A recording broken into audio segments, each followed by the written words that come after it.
find you a seat. Grab yourself a cup of joe and put up your feet. Let's talk about the latest news and all about true crime. We can make a difference if we put in the time.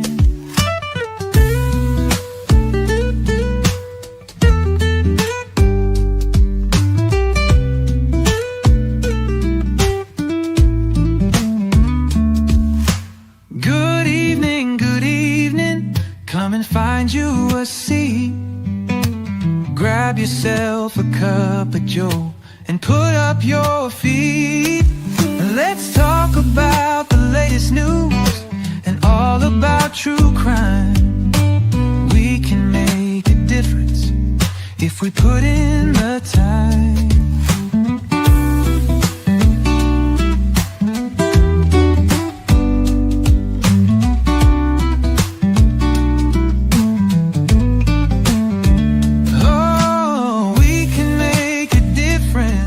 If we put in the time.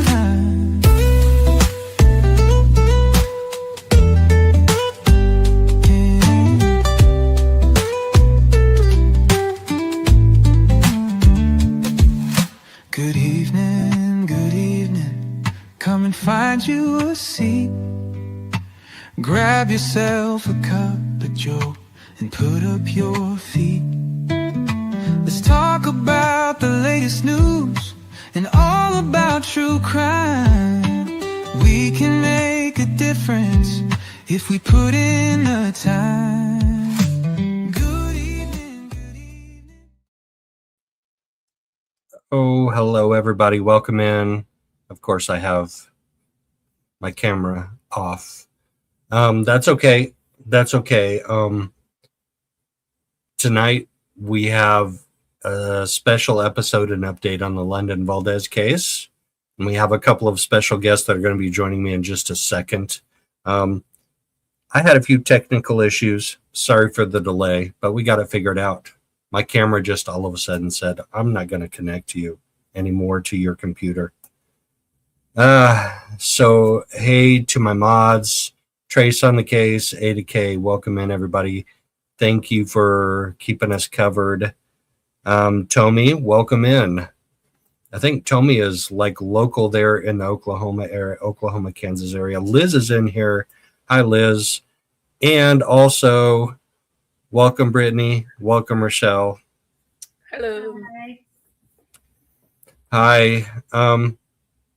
So the last time we did this was just after Brayden's February 6th hearing, right?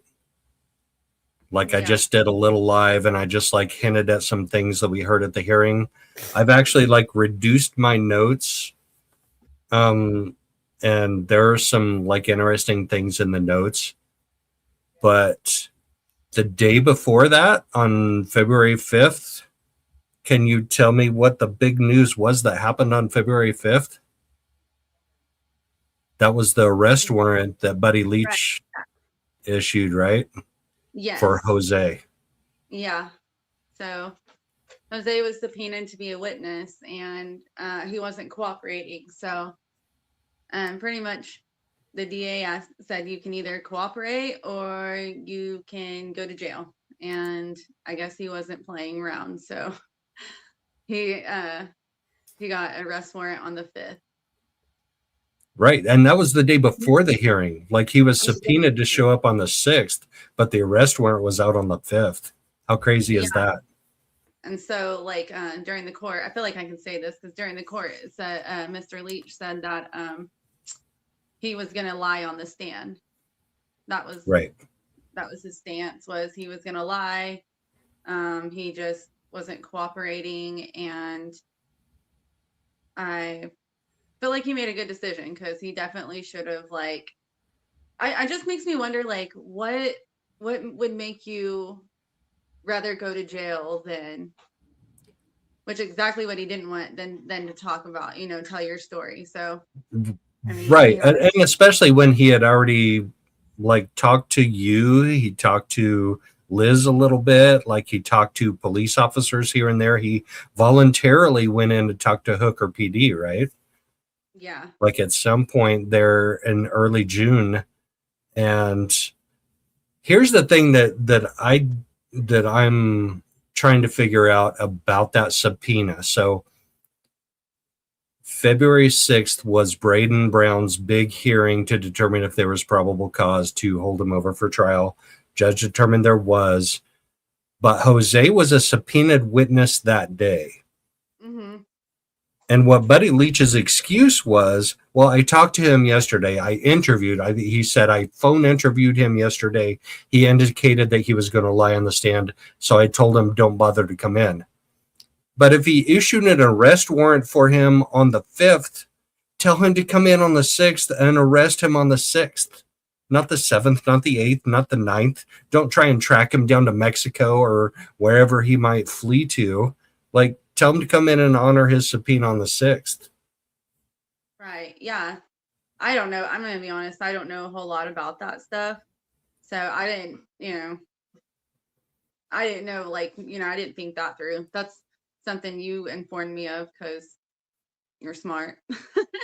But yeah, I wouldn't have thought of that. I was like, heck yeah, it's either do this or go to jail. Like, and I never thought it through like you and was like, hey, issue this and then arrest him the next day. The judge was pissed. She's like, he's under subpoena. Why would you talk to him the day before and tell him he doesn't need to come in? Like, that makes no sense. Right. Yeah. It didn't make sense to me. I mean, like after she said that, I was like, okay, I get it. But Mr. Leach didn't say anything about it till the very end. So he threw it in there last minute. Right. It had to do. Rochelle, are you just going to keep popping in and popping out like the Easter Bunny? I have no idea. At first, it was my computer camera was super glitchy. I don't know if you guys could see it, but I look like a robot. And then, so I switched to my phone, and then it was telling me that it wasn't going to allow my microphone.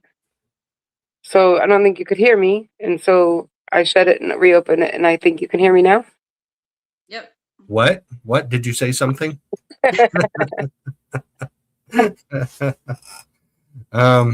We were just talking about how Jose was under subpoena to come to the February 6th hearing, and he didn't show up. And then there was that argument back and forth between the defense attorney and him and the judge, where she broke out that big, huge law book. And she's like, we're going to have law class today. I bet you didn't think that was going to happen. Right. Yeah. And that was about hearsay. Yeah. But that was about hearsay. And that was about how Special Agent Beck had interviewed Jose, not under oath, not under Miranda warning, but he had talked to him. And so the defense counsel was asking Special Agent Beck about his conversation with Jose. And Buddy Leach is like, objection, that's hearsay. And the judge said, no, he's under subpoena. That there is an exception to the hearsay rule in this case because Jose was under subpoena and did not appear. She sure couldn't understand why he wasn't there.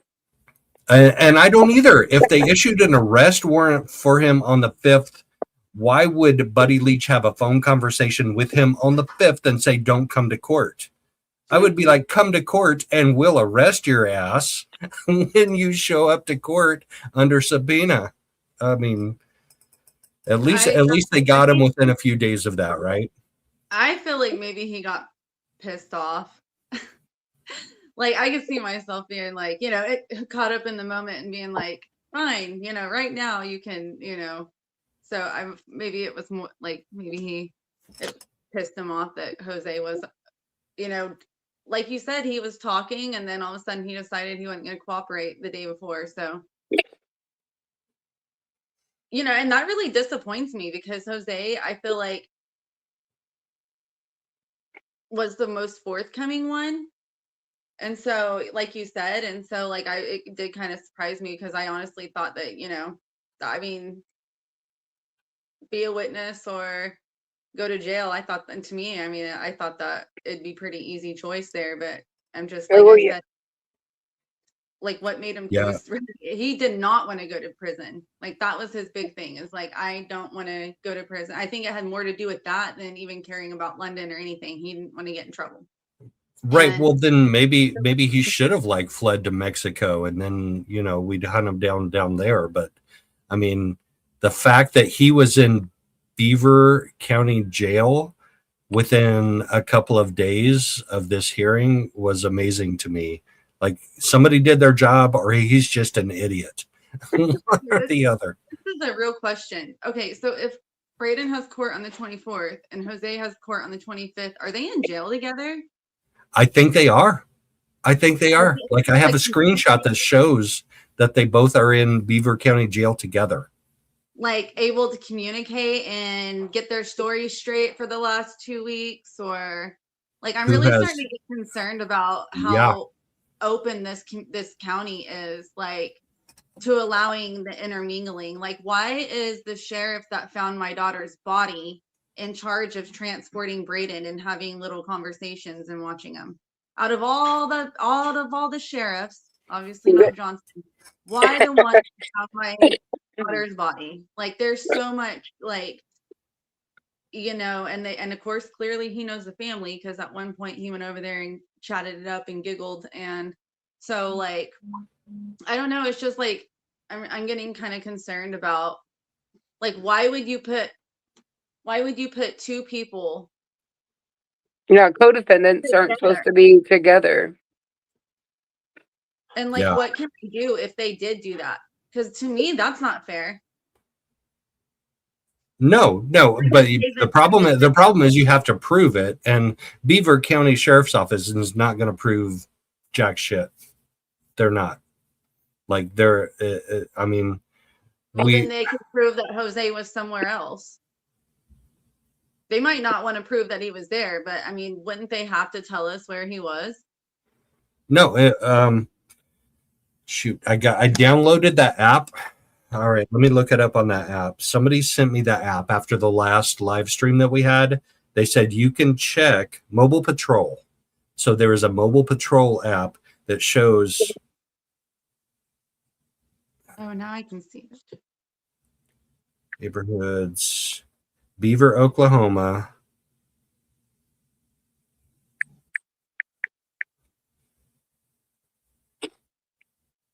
They have ads, so I have to wait for like 30 seconds for this ad to clear. But I know when that person first posted that in the comments under that last live we did, I looked on there and they were both in the Beaver County Jail. Do you think that they'd be smart enough to do you think they'd be smart enough to keep him separated? Oh no, Brittany, where'd you go? Holy cow, we're losing everybody. People are dropping like flies. I'm wondering if it's the app that's causing everybody. You know what? StreamYard does have issues on a regular basis. It might be StreamYard. I'm gonna blame it on that. It's not me, I promise.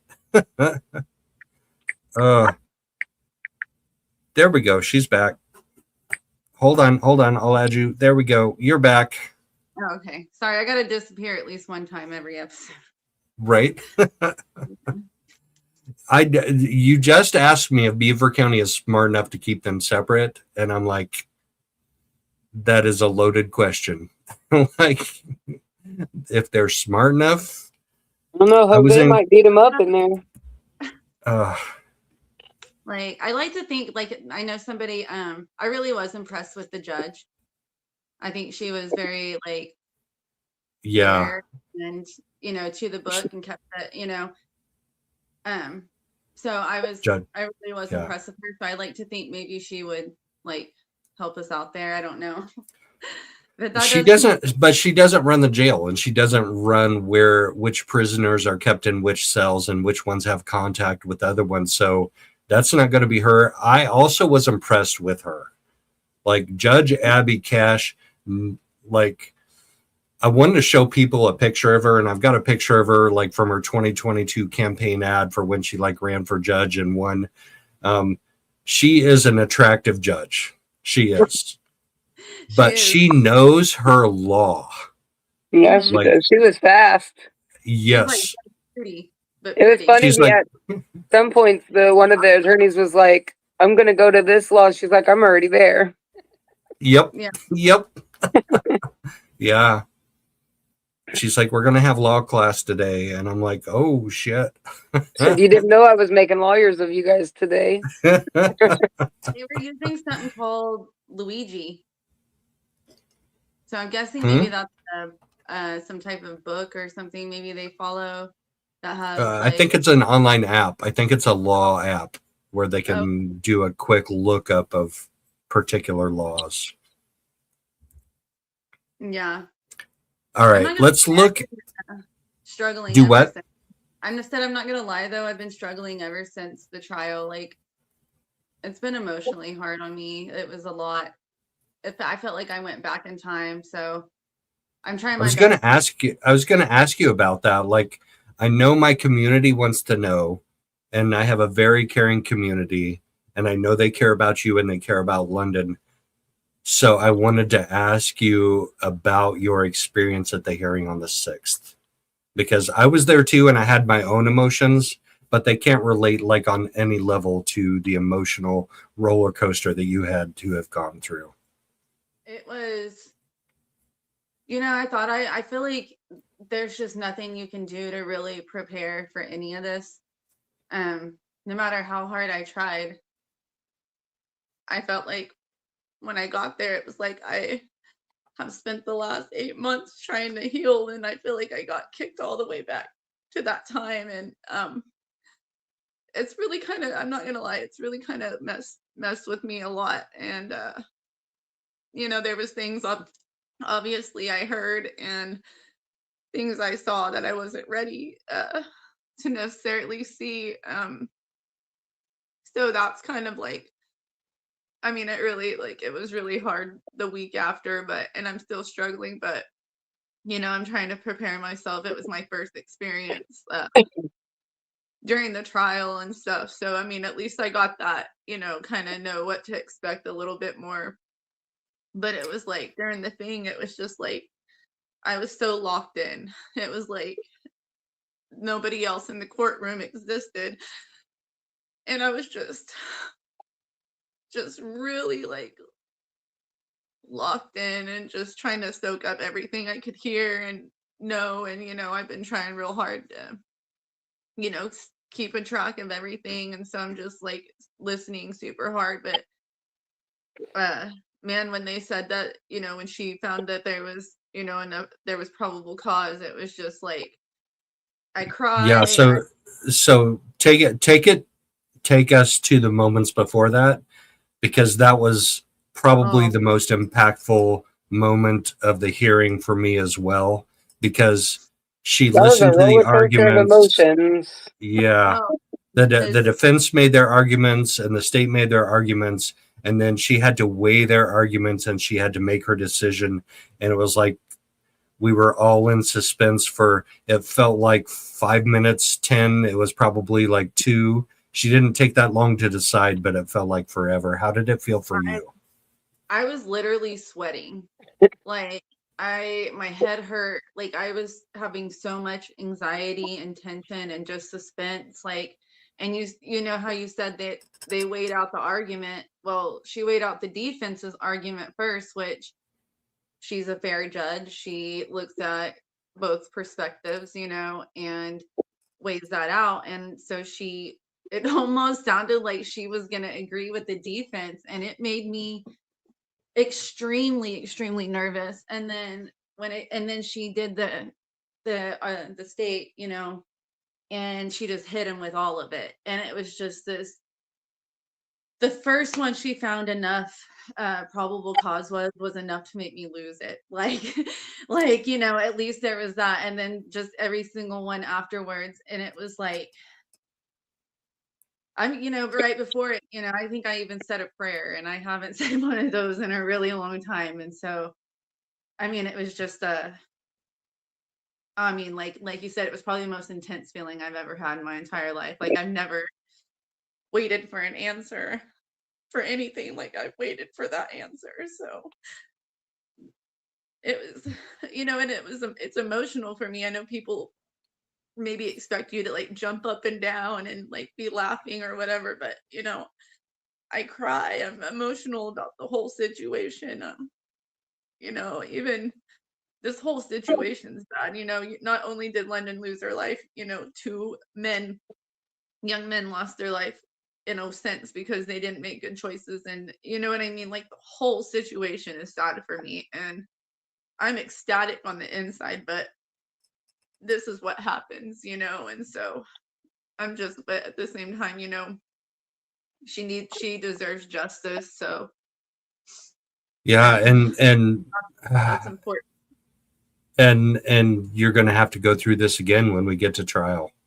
Yeah, I asked the judge, or not the judge, I'm sorry. I asked Buddy about the pictures, you know, that some of us had seen on kind of accident. And pretty much if it goes to trial, he said that there would be, you know, pictures of her body and stuff like that, and that they're probably going to be worse. And so I think that's what I'm most like scared, like not most scared of, but like those kind of things are like what I'm like extremely terrified of. And so, Yeah. but I'm like, I don't know how to like, you know, I feel like I'm as prepared as I can be for it. I don't know how to prepare. Do any of us Yeah. do any of us know how to prepare for something like that? Yeah. Because tell me what you got to see of her when her body was found out on the 12th. And I never got to see it again. Oh, you mean in that picture? No, just your experience when her body was first discovered. Oh, like what? Like tell you how it went down? No, because so I think what I'm asking is, compared to what you personally experienced with witnessing what was at the crime scene, how the photos are going to affect you at trial, like what you're going to see at trial that you haven't braced yourself for yet. Well, we all know that she was outside for 5 days in the heat, and so she was severely decomposed. And I never even got to see her again. And so I wasn't allowed to identify her by the 444 tattoo on her arm. And but they took a picture because she was just too decomposed. And so even on her funeral, like we had to have a closed basket. They had to put her in 3 disaster bags. Like it was just, and so like at the funeral, it was my first and last time to get to ever be close to her ever again. And my mom and everybody, her sister. And so that was really, really hard. And then, you know, at the trial, like they had that one picture of the body and he was holding it up. So some of us saw it by accident. But that was enough to seeing that was enough to give me nightmares. So it's a picture I know I'll never forget. And so I'm just really trying to figure out I don't know what I'm gonna do. Honestly, I don't know. Like I have it's like I couldn't look away either, you know. Yeah.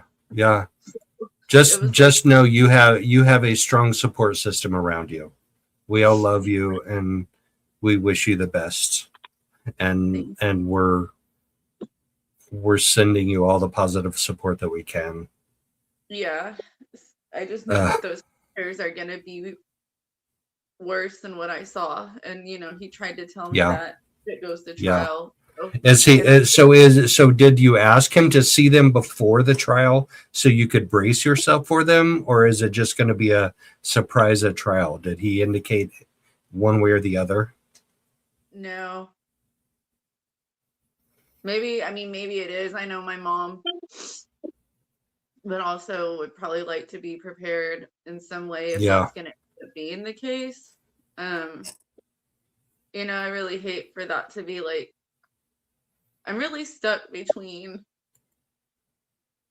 not being the last way that I saw her, the last image of her in my mind, you know? And so I'm really stuck between the closure of it and just trying to keep that terrible image from being like the first thing I think of when I don't know, to be honest. Like, Right. It's so so that tough. part, I Yeah. I think that Rochelle. was So yeah. Brayden So emotion, though, was when they put say the, that. the Wait. body down. Say that again. Say that again. I was talking over you. I'm sorry.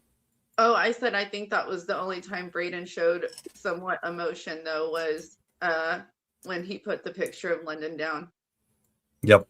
That and when the judge told him that he was going to be held over. Yeah. Like those two moments, he showed emotion. Yeah.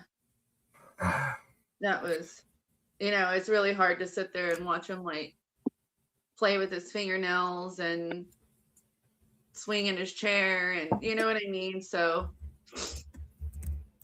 he definitely. It made me really mad when Buddy Leach was up there making his, I'm going to call them closing arguments. It's not the trial, so they're not technically closing arguments, but both sides like make an argument for what charges should be filed and what charges shouldn't be filed. And Buddy Leach actually made a really good emotional argument for Brayden Brown to be charged with this. And he pointed to him and he said, if it wasn't for him, she wouldn't have been left out there alone with no money, no food, no phone, no nothing. And Brayden Brown shook his head no, like he was denying it. And I'm like, oh, that made me so mad. That made me so mad sitting there in the courtroom with him. And it's so frustrating because this isn't aired. Like other people can't see this. Like it's not like court TV has a camera in the courtroom and is showing this because the judge won't allow it. It's a lot like Delphi, where you have to count on people who are in the courtroom to take a record of what goes on in the courtroom and then to tell the whole rest of the world about it. It's like, it's not right. It's not right. I'm still like, yeah. And he's literally pretty much blamed everything on London. You know what I mean? And that's like, that upsets me really bad. Like, because I think some of us in the inside know that he definitely had his own participation and man, I'm just trying to think of like how to say it, but I mean, pretty much he saw what he saw himself and did what he did himself. Like it was not, he just was like, it was London that saw the cops. It was London that did this. London. And in the back of my mind, I'm just like, she's like 16 and you're an adult. Like, yeah, and the defense attorney tried to make a big deal of that. Oh, he's only 17 months older than her, but he was a legal adult and she was a legal minor, and she was impressionable. She absolutely was. I mean, the United States sets the age to an adult at 18 for a reason. The minute you turn 18, you're legally considered an adult.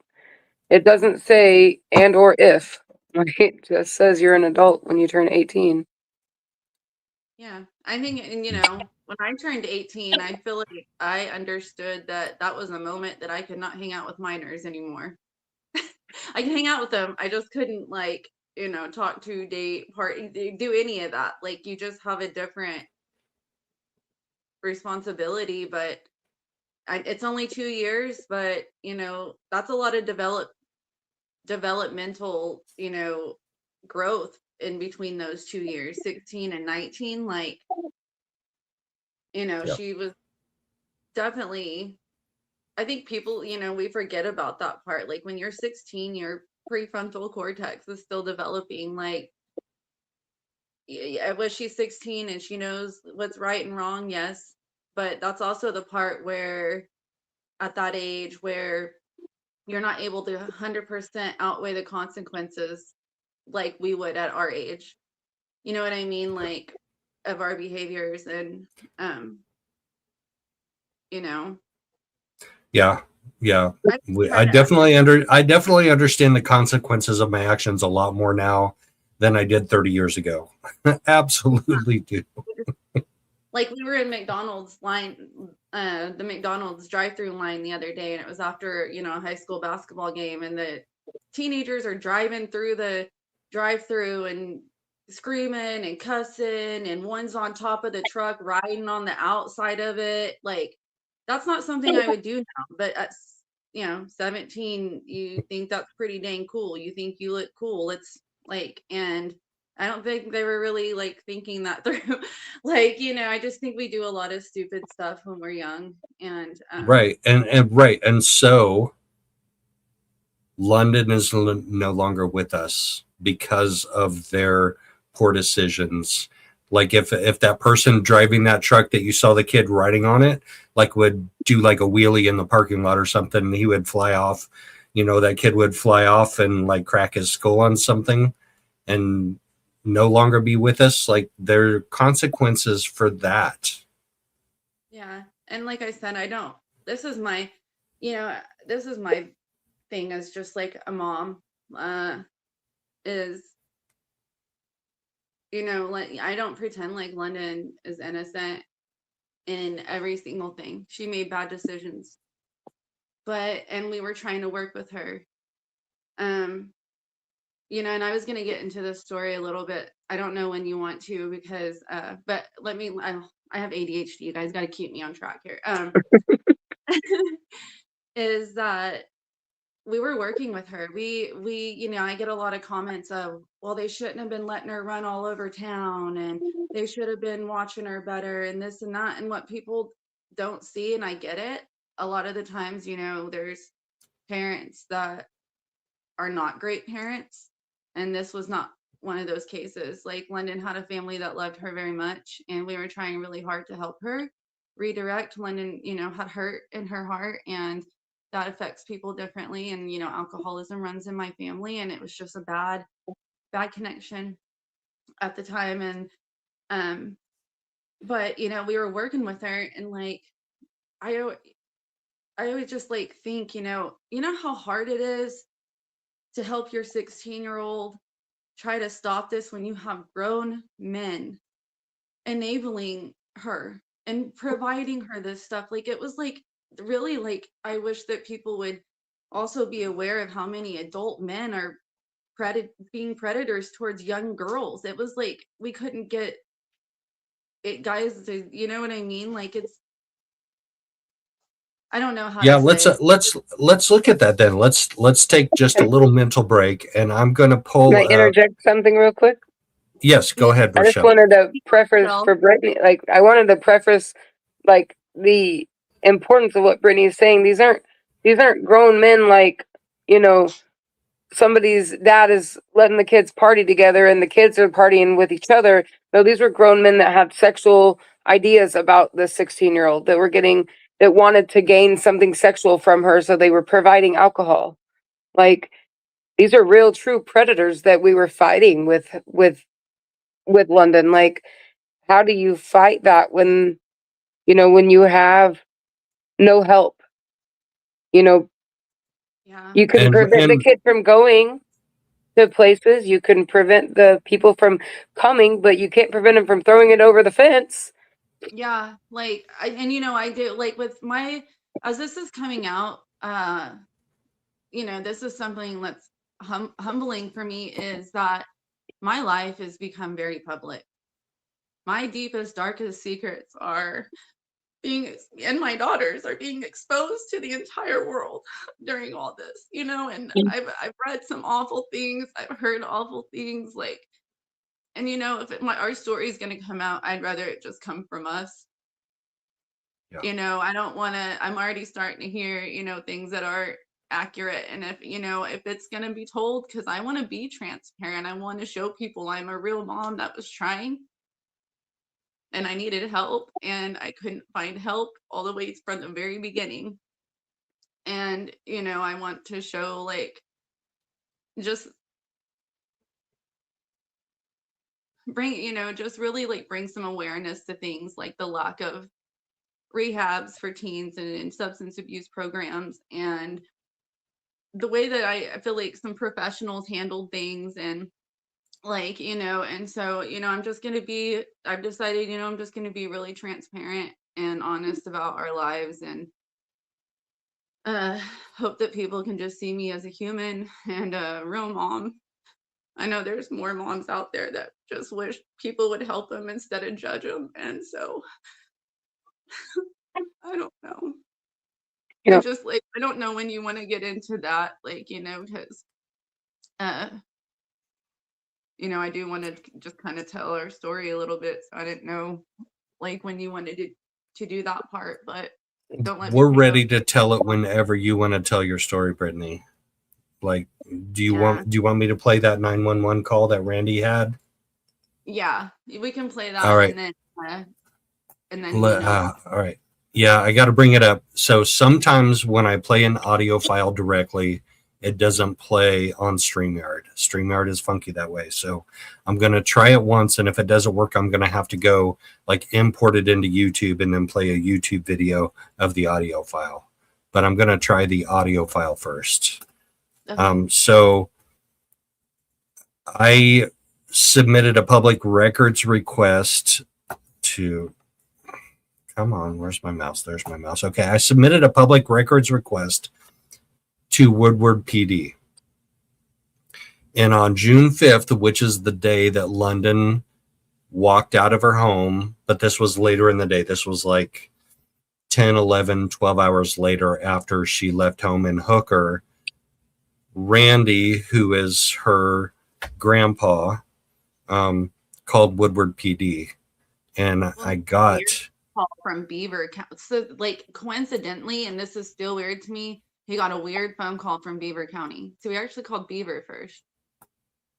Isn't, I mean, and like, I don't have that yet from Beaver. Mm-hmm. And I weird to me that he got that phone call from Beaver on that night. Like still, that's what made me think. It was like fate leading us to the Beaver, like in the direction of Beaver mentally, almost in a way, like, because we still don't know where that call came from. We still never got a full-fledged answer of what that call was.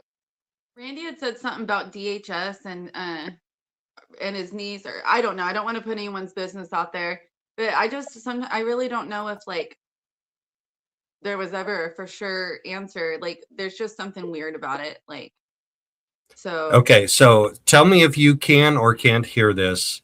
This has not worked for me in the past before on StreamYard. So if not, I will pop into YouTube real quick and I'll create a file that I can play on YouTube. It'll take me like 2 minutes. But let's see if we can hear this first. Hello, play this. Come on.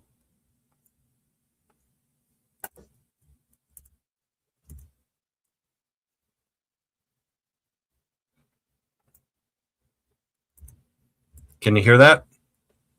No. Yeah. You got to be kidding me. All right, guys. We're going to have to take a little detour here.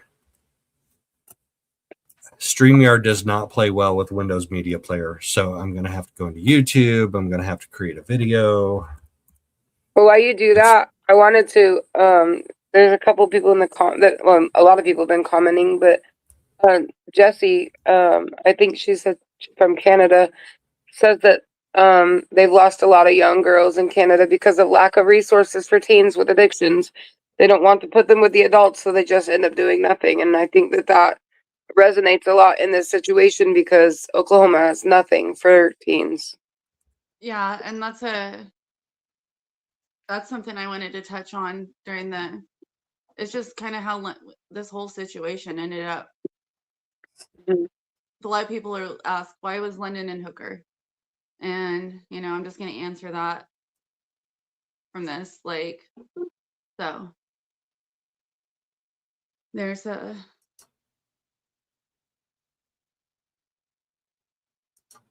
I don't know. Sorry, I'm like more emotional and in my feelings this this episode. It's a lot. So kind of stumbling over my words this time. Yeah, just take your time and just share what you want. Rochelle, when you went to the hearing on February 6th, it was obviously a roller coaster of a hearing, up and down. How did you go about supporting your friend, Brittany? I mean, I'm always going to be there. Like, and for one, my son was with me, and he's 15. He grew up with London. He's been in London. They've been in each other's lives since he was born, and London was just barely had turned 2. So, he was very close to London. So this meant a lot to him to be there. But he had particularly asked me before we went if he could sit next to Brittany. And so he sat between me and Brittany so that every time he could see her get emotional, he would put his arm around her or hug her or lay his head on her shoulder or something. And yeah, he's very. So he was actually really upset with me that I told him he can't come this week because it's not going to be a long court. It's not necessary for him to miss school for it. And he said, but I need to be there to support Brittany. Oh, yeah, he's so caring like that. He was definitely a good. Yeah, he's a good kid. He's a really good kid. It was really emotional. At one point, I think I tried to dig my fingernails through Brittany's London sweatshirt because we were anticipating what this judge was getting ready to say right towards the end. So hard we almost popped each other. We're strangling each other. Yeah, it was so intense. That 2 minutes that it took her to finish hearing the things and then make the decision felt like a lifetime in a sense. It just felt like she was never going to get to the point. And oh yeah, and I mean, she was making great points. I just wanted her to say, heck no, we're not listening to this crap anymore. Yeah. But man, she was a good judge. I am sad that it's not going to be her going forward. For him now, I'm curious if it's going to be her starting with Jose now. But I guess I mean, I wonder if his. That's a really good point. I'm assuming we're starting all the way over with Jose, right? So everything we've already been through with Brayden, we'll start now with Jose, right? Sounds like it. I know Jose's is from the sound. Well, I haven't seen anything that charges Jose with anything related to London's case. So that's the difference. Right now, he's going back to jail and probably going back to prison based on the fact that he violated the terms of his deferred sentence. So for everybody that doesn't know, Jose is the one that picked up London from her grandmother's house in Hooker, Oklahoma on June 5th. And at that time, he was out on a 7-year deferred sentence for a felony charge. And so right now, Buddy Leach has applied to accelerate that sentence. In other words, send him back to jail, send him back to prison because of involvement in this, but he hasn't actually been charged with anything to my knowledge, even though Hooker PD Chief Scott Hedrick has submitted a probable cause affidavit for his arrest related to London's disappearance. He hasn't, to my knowledge, been officially charged with it yet. I wonder if OSBI will be working to create a probable cause affidavit on Jose now with the information they have from the entire case.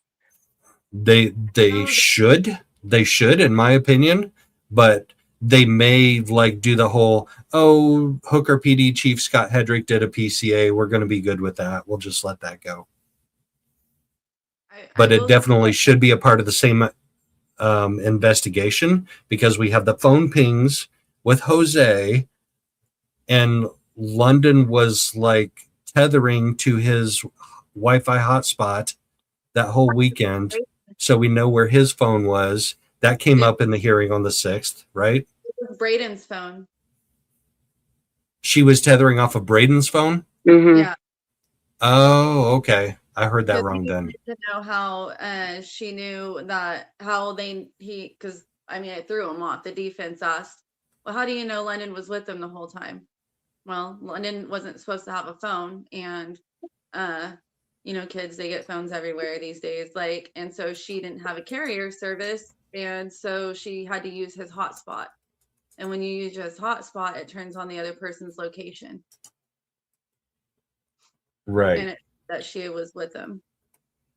But right. And do you and do you remember the defense made a big deal of that when they cross-examined Special Agent Beck?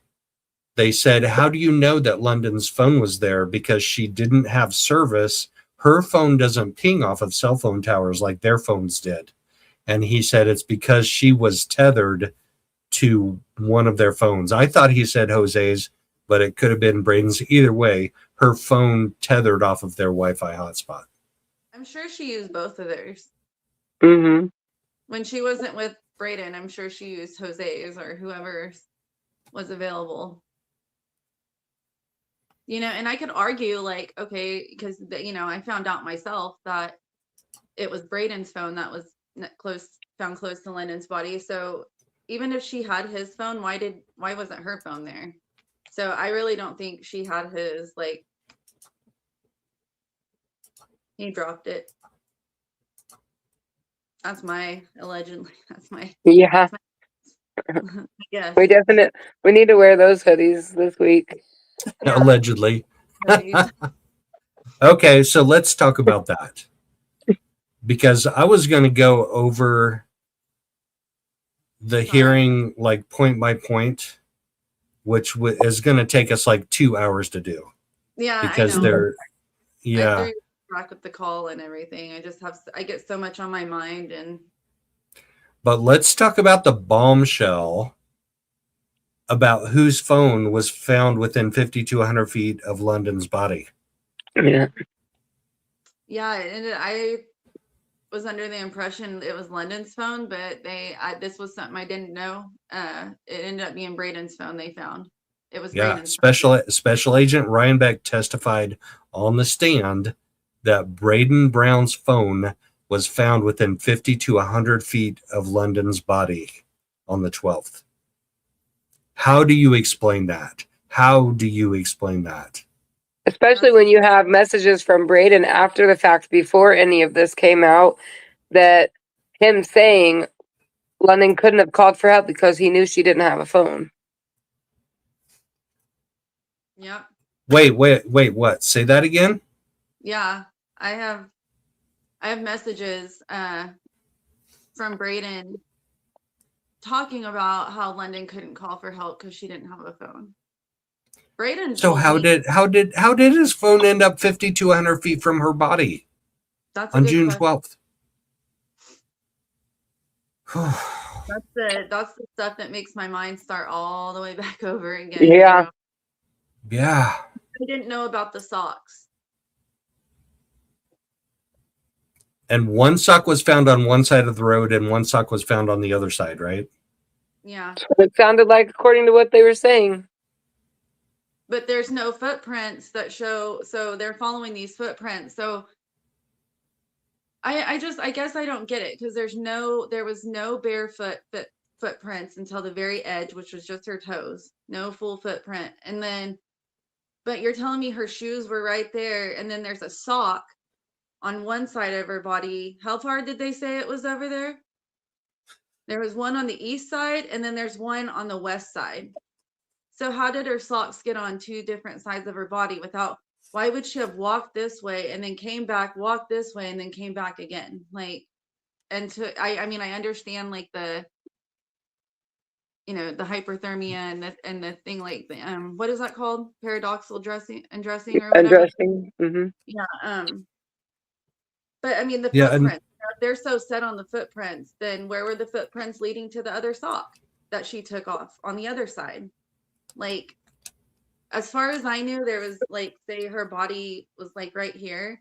Everything was on this side. And then so at the court, I found out that was It was all over the place. on this side. And Yeah. they're And yellow with red toes, and they're laying in the middle of the road, and nobody saw that, or a bright red hoodie. for 5 days. And that guy that drove by that day that we were out there said, I drive this road every day. That means he drives it both ways every day, because he doesn't just go one way and then stay at another place. He goes both ways every day, and he didn't see anything for 5 days. Yeah, and along with that, it's not like her body was hidden. So, the clothes and a openly exposed body, like, it's just. Hey, you know what I noticed on the call log? I'll have to tell you guys later. I know I forgot to tell you. I'm still trying to load this audio file. It's taking me a minute. Do you guys have something to talk about? We'll have to talk about. You do. So tell me about the difference between the black car and the red car, and when they drove which cars to which places. So, man. So they're both. So one is Jose's dad's car, and is one of them Brayden's mom's car? Jose's mom.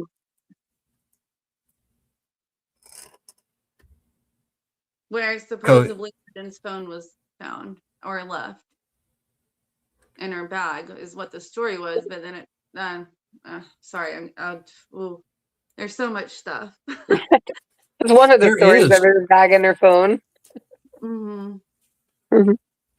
Like I told you guys earlier, this is the story, this is the case, London's story that just keeps on getting deeper and deeper and deeper and deeper and deeper. Like, things we heard at the February 6th hearing just blow my mind. Like Brayden's phone being found within 50 to 100 feet of her body. Like, I didn't know that. And what were you told, Brittany, about whose phone was found near her body? They told me it was London's phone. But I think it's because they're nervous that, like, at the time, that I was, we were pretty upset and, wanting justice for London. So I don't know, actually. I don't know why. I think maybe they were just trying to make sure the evidence was protected, or, that information. I mean, I guess and it's okay to hide that information, in my opinion, in my personal opinion. It's okay to refrain from divulging information, but it's not okay to share false information. Like, there's a huge difference there.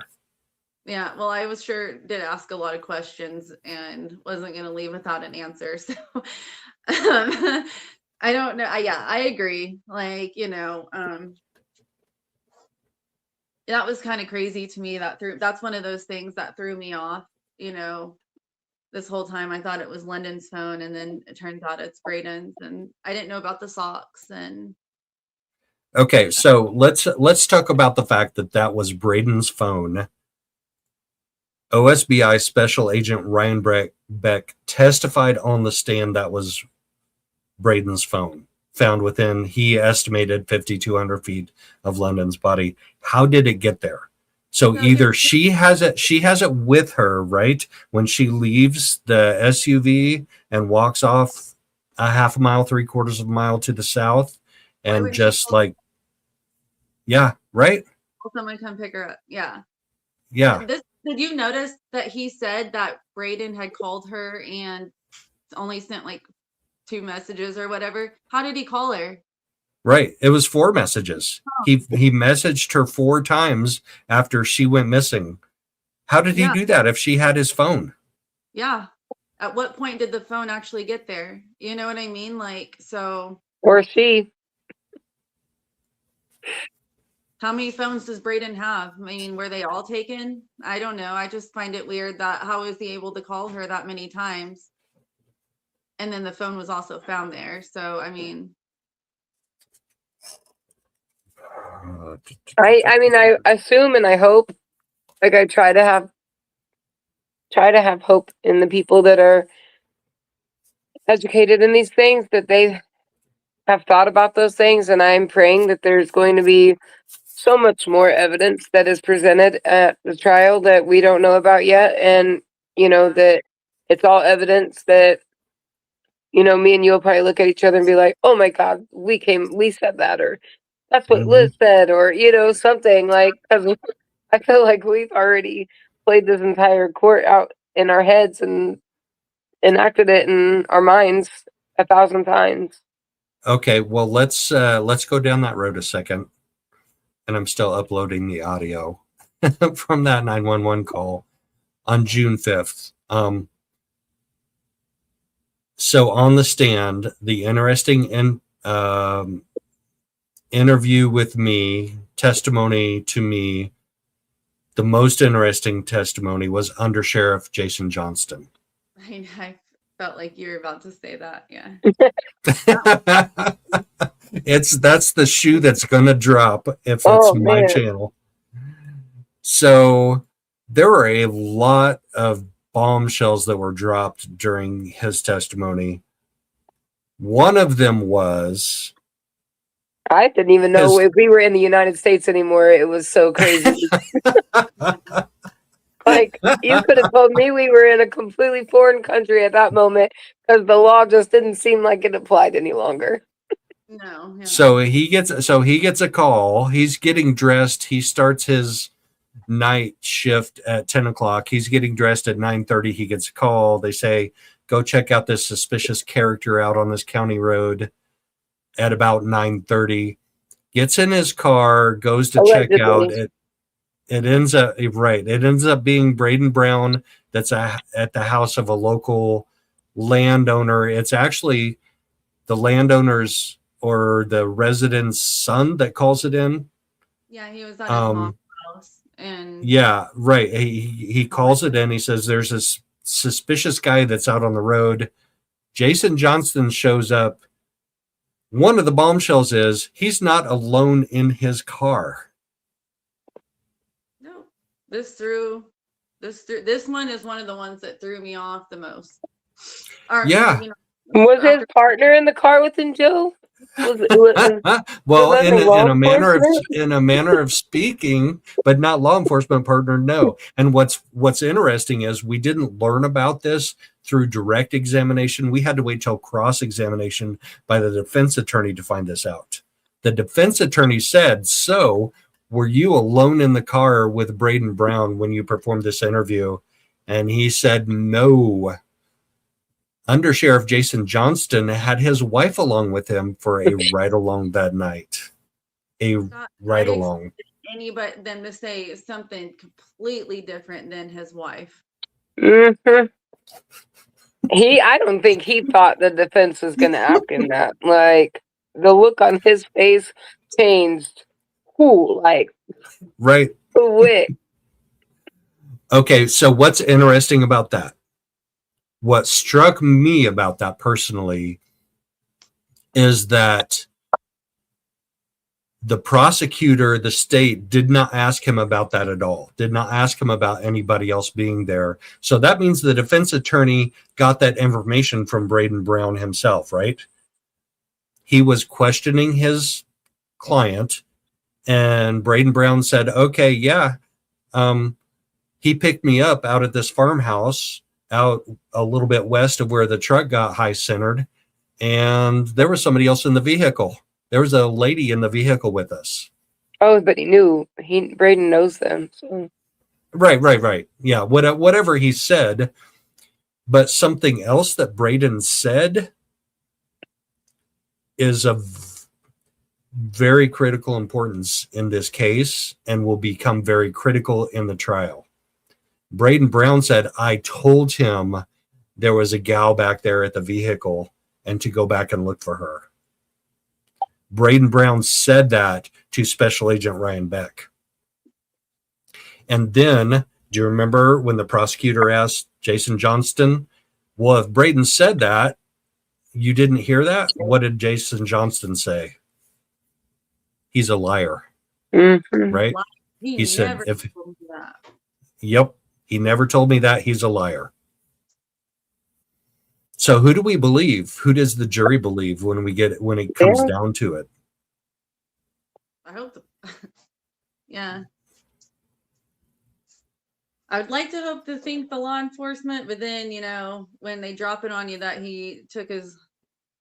Oh, and then they asked him, "Is this the first time you've taken her?"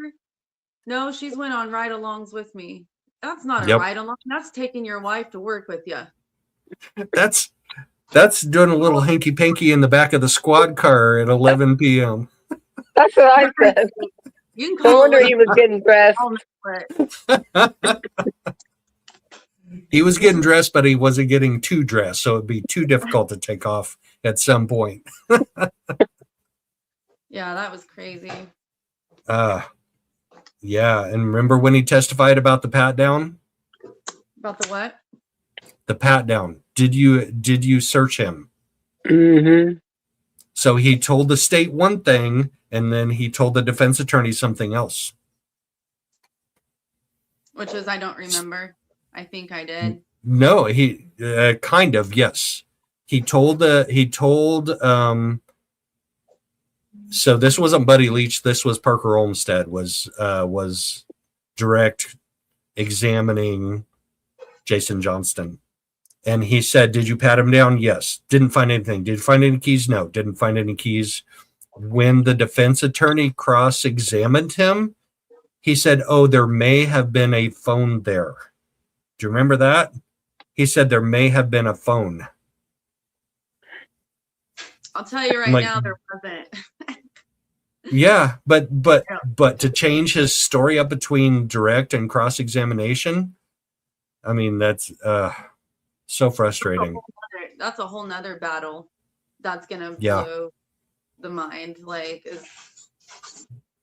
Right, because he's a chief witness for the state against Brayden Brown. So we want his testimony to be valid and verified. We don't want him changing his story on the stand. We can't have that. But yeah, that's not a good look. But I like not just enough of what he said is accurate, and they can believe him. I just wish his whole person just showed guilt. I guess body language, his tone, the way he said things. I wouldn't even say guilt. Maybe guilt. What would you call it, Rochelle? I would call it a likelihood of deception at multiple points in his testimony. Like a deflecting arrogance, like I'm trying really hard to appear one way.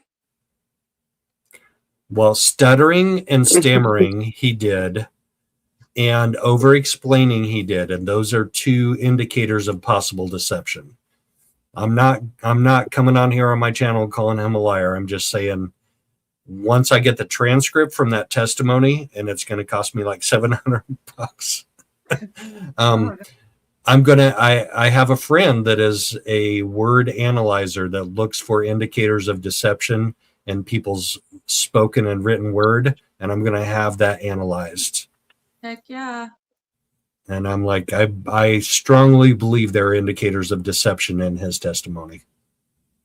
I would just like to say, I just want to shout out my mom, because I feel like she did a really phenomenal job on the stand that morning. And I know that was a really hard position to be in, and probably one of the most nerve-wracking moments of her entire life. And she carried herself with grace in class, and she answered the questions real well. I know there was some that were maybe hard to answer, so I think she did really well. And and she also looked really pretty. And I was about to say that she looked so pretty. Yeah. So I'm still learning how to be a courthouse reporter, and one of my regrets is not interviewing her right after that, because that would have been a really good interview. She didn't even have to talk about her testimony in detail, just what kind of an experience was that to have to go up there first, So the judge ordered that the witnesses be sequestered, right? Judge Cash said, if you're a witness in the hearing today, this isn't for the entire trial, this is for today, then you can't sit in the courtroom when other witnesses are testifying.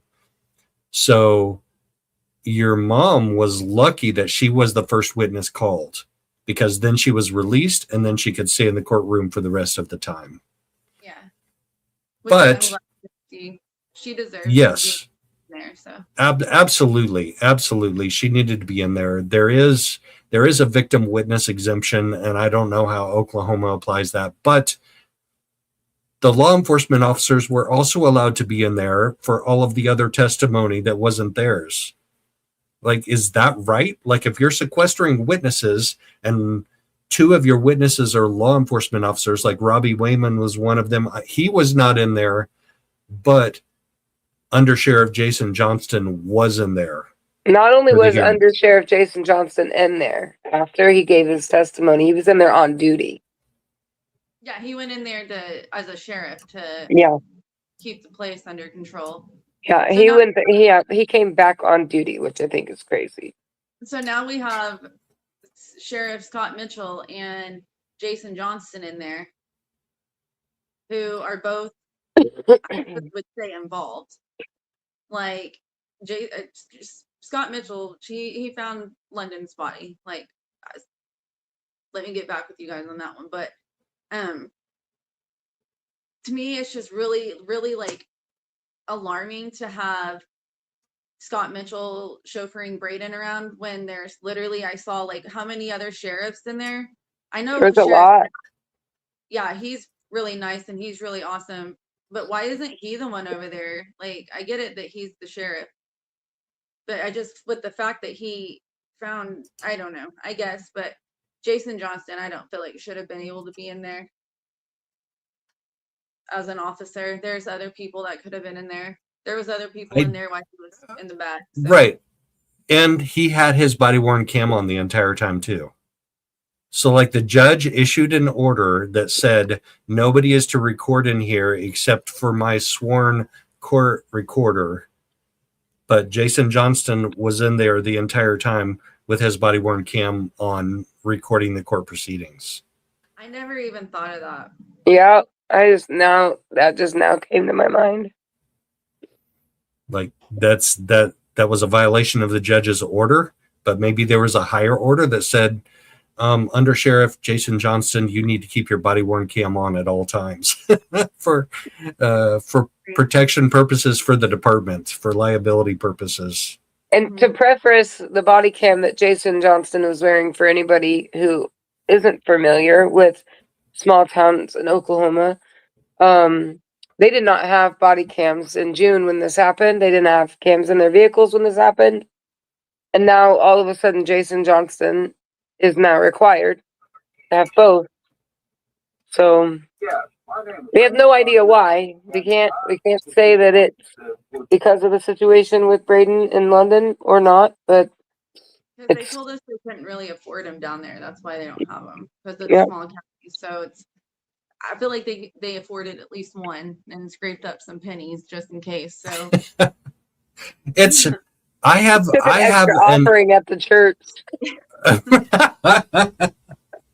the one church at the Church of the 10 Star, the Church of the Oklahoma 10 Star.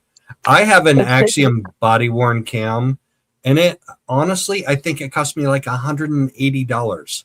Like, how are you a department that can't afford that? You know, granted, you have to also pay for the RAM card. You have to pay for like a 256K or 256 gigabyte RAM card. That's another $40-50. But I have an Axiom body-worn cam. How are police departments not affording them? So remember the Karen Reed case out in Massachusetts? They didn't have any body-worn cam for that either. At least not much. They had Sallyport video.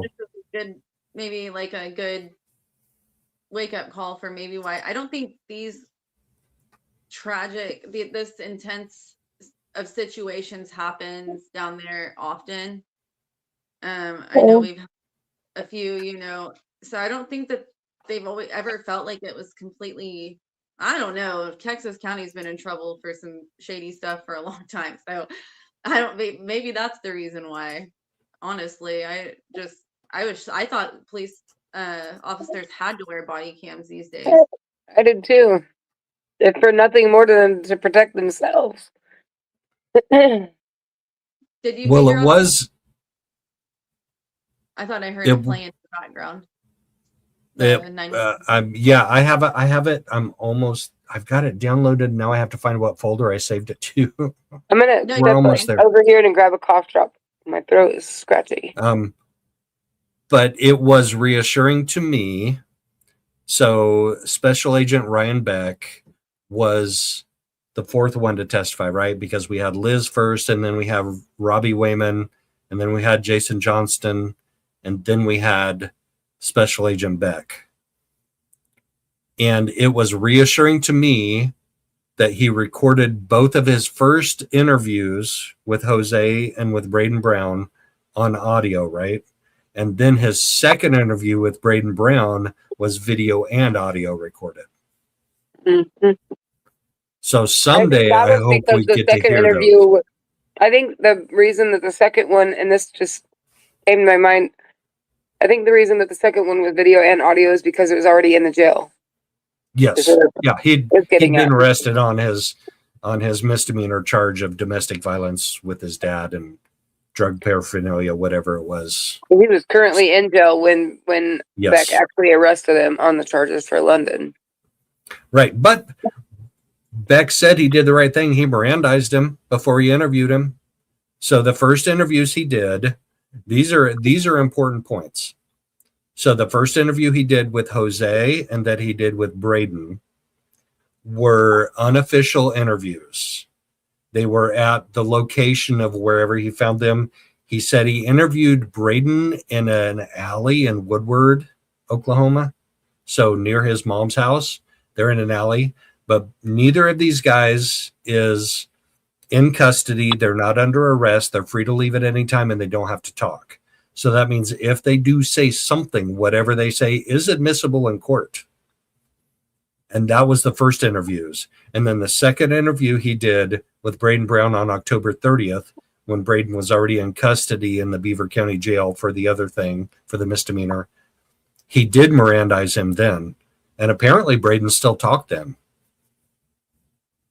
Apparently he still talked about what happened those 3 days, June 5th, 6th, 7th. I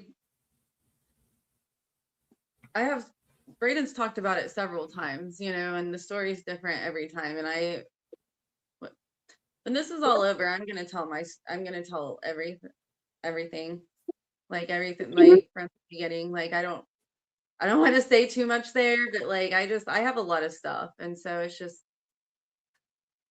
I don't want to. Now that court started, I don't want to Yeah, and that's the thing, is because if Jose gets on the stand and testifies, the defense attorney is going to paint him to be a liar. And if Brayden gets on the stand and tells the truth, his defense attorney is going to call him a liar, probably. Yeah. But either way, like it's a lose-lose, because you have two really uncredible witnesses in Brayden and Jose, and they both gave statements to Special Agent Ryan Beck, so he can testify as to what they told him without it being hearsay. But what level of that is going to be believable to the jury? I will say that Jose's stories seem more consistent, but he leaves out a lot of details about himself. Mm-hmm. So, and Brayden's is, you can't get the same story twice. But the only thing he sticks with is he did not do it. That is his story, and he's sticking to it. So I don't think Brayden comprehends his actual charges. I think in his mind, he didn't stab her and he didn't shoot her. You know what I mean? So I think in his mind, he didn't doesn't understand really why. I don't know, maybe he just really doesn't give a shit because he acted like it. He just didn't That made me upset. The way he was. Yeah, absolutely. He was nonchalant about it. And I think that was a big point about what Under Sheriff Jason Johnston's testimony was on the stand. So he said two things that were remarkable. One of those was he told me from the get-go that the Oklahoma State Highway Patrol dropped him off to pick up trash to make up for a high-speed chase they were on. And I like railed him for like 15 minutes and he would not come off of that story. That's what Jason Johnston said on the stand. The other thing he said was the thing we said earlier, where Brayden Brown says that he told him there was somebody back there by the vehicle and they needed to go look for him. Well, if he said that, he was a liar. So like to me, those are two of the most remarkable statements that Jason Johnston said on the stand. And when you call somebody else a liar on the stand, then it's up to the jury to decide that, right? Like to decide if they believe Jason Johnston or if they believe Brayden Brown. But does it really matter? Like even if Brayden Brown did say to Jason Johnston that night, I left somebody back there, we need to go look for her, would that relieve him? Would that exculpate him? Is that exculpatory evidence? I don't think so. He's still responsible for abandoning her. Yeah, if he was really worried about her, he would have went and looked for her when he got home. Right. When he was dropped off. And from what I heard, it was everybody was intoxicated, and so they couldn't drive. And this, well, to me, it doesn't sound like Brayden really worries about being under the influence while he drives. But the statement that I've heard from Brayden and Brayden's mom, a different statement that was said supposedly whenever London left the vehicle. But Brayden's statement to the OSBI was, you can either stay here or run, but I'm running, and left her. No. No. He said that on the stand. Yeah. You can stay here, or you can go, but I'm leaving, is what he said. Yeah. And I still at this point, who knows what state London was in? I'm still not sure whether or not it all started on the drive back, because what I did also learn is how many times all the different places they actually went. I had an idea of some of them, but I learned a lot more. And like the drives through Hooker really threw me off there. And so, yeah, for sure. I mean, that was 3 times they drove through Hooker in that 2.5 days. 3 times they went right by your mother's house, like right. And that's just proof that if he wanted to drop her off, he would have. Right. And he did it that night, June 7th. He took the keys from Jose on June 7th in Guyman, and he drove, and he said, I'm going to take her home. And he drove through Hooker to get to Forgan, Beaver, wherever he went before he went off the rails and wrecked the car. This is my conspiracy, like one of them. This is not anything. This is just like what has gone through my mind. So I feel like makes sense. But I can't help but wonder, he said he thought he was being chased by the police. Highway 54 is very heavy with police. Maybe one pulled behind him and he thought he was getting pulled over and it was simply just behind him, or he looked back and it was there, or maybe he saw one on the side of the road and panicked. But I think that he believed that there was a police officer while they were driving from Guyman. And I almost believe that it started at that point, and that's why he drove straight through Hooker, because he couldn't drop her off in that state already. And there's been mentioned several times about Grandpa's land. And I can't help but wonder if that's what he was looking for, because he turned off towards Turpin off Hooker, right? Right. And then so when you get to the end at Turpin, you can go straight to Beaver, or you can turn left to go towards Forgan, I believe. Yes. Okay, and because they're not very far from it. So why didn't he just go straight? Why did he, if he was supposed to be taking his vehicle back to Beaver and his dad lives in Beaver, and Beaver, Jose's dad lives in Beaver, why was he going towards Forgan? Like, and then this all happens, like, and she dies a half a mile down there. And the defense kept saying 1.5 miles, and that was even after the judge corrected him. It was a half a mile. So, depending on I've never done drugs. I don't know how long it takes to kick in. I've definitely never done a lot of drugs. So I don't know how long it takes for, if this actually started in the truck and this is where she ended up at this point, and that's why he left her. Who knows if she was already dying and he left her in that vehicle? What if Lyndon had tried to get out and walked because she didn't have a choice? Like there's just so many things that don't make sense. Like, but I mean, but the thing is if she died a half a mile down the road and she actually took it in the truck, that means she had to have taken like an extremely large amount. So to say that, for Brayden to say that they only got enough for personal use, like, you're telling me you had enough that you swallowed your own drugs and she had enough to kill her, but you only got enough for personal use? Like, well, there are salient points from the hearing. And I think Buddy Leach did a pretty good job of making most of these salient points. And one of those is she had no money. Like, they went out and they partied for 2.5, according to his words, they partied for 2.5 freaking days. Yeah. And she's the one that supplied it for all of them. Come on, give me a break. Yeah. Like, maybe the vodka from the first night, like when they went to Woodward or wherever it was that they went to go pick up Brayden, like maybe she had a bottle of vodka then from a past relationship, or maybe Jose, when he picked her up, they stopped at a liquor store and he got her one, whatever. But like, they partied for 2.5 days, meth, alcohol, potentially Xanax, like who knows what else. And she's paying for all that. She has no money. No job, no money, no vehicle, like, just not even a cell phone with a cell plan. Like, she had to, her phone had to tap into Wi-Fi hotspots for her to have a connection. Yeah. Makes no sense. And even though she wasn't supposed to have one, like, she was texting us on it through a text now number when we were trying to get her to come home. So that's how we were communicating with her there at first. I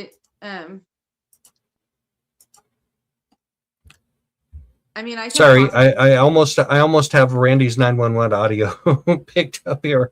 It sucks that StreamYard won't play my like audio files directly from my Microsoft recorder, so I have to go through like 5 steps to upload it into YouTube. I almost have it done, so please be patient with me.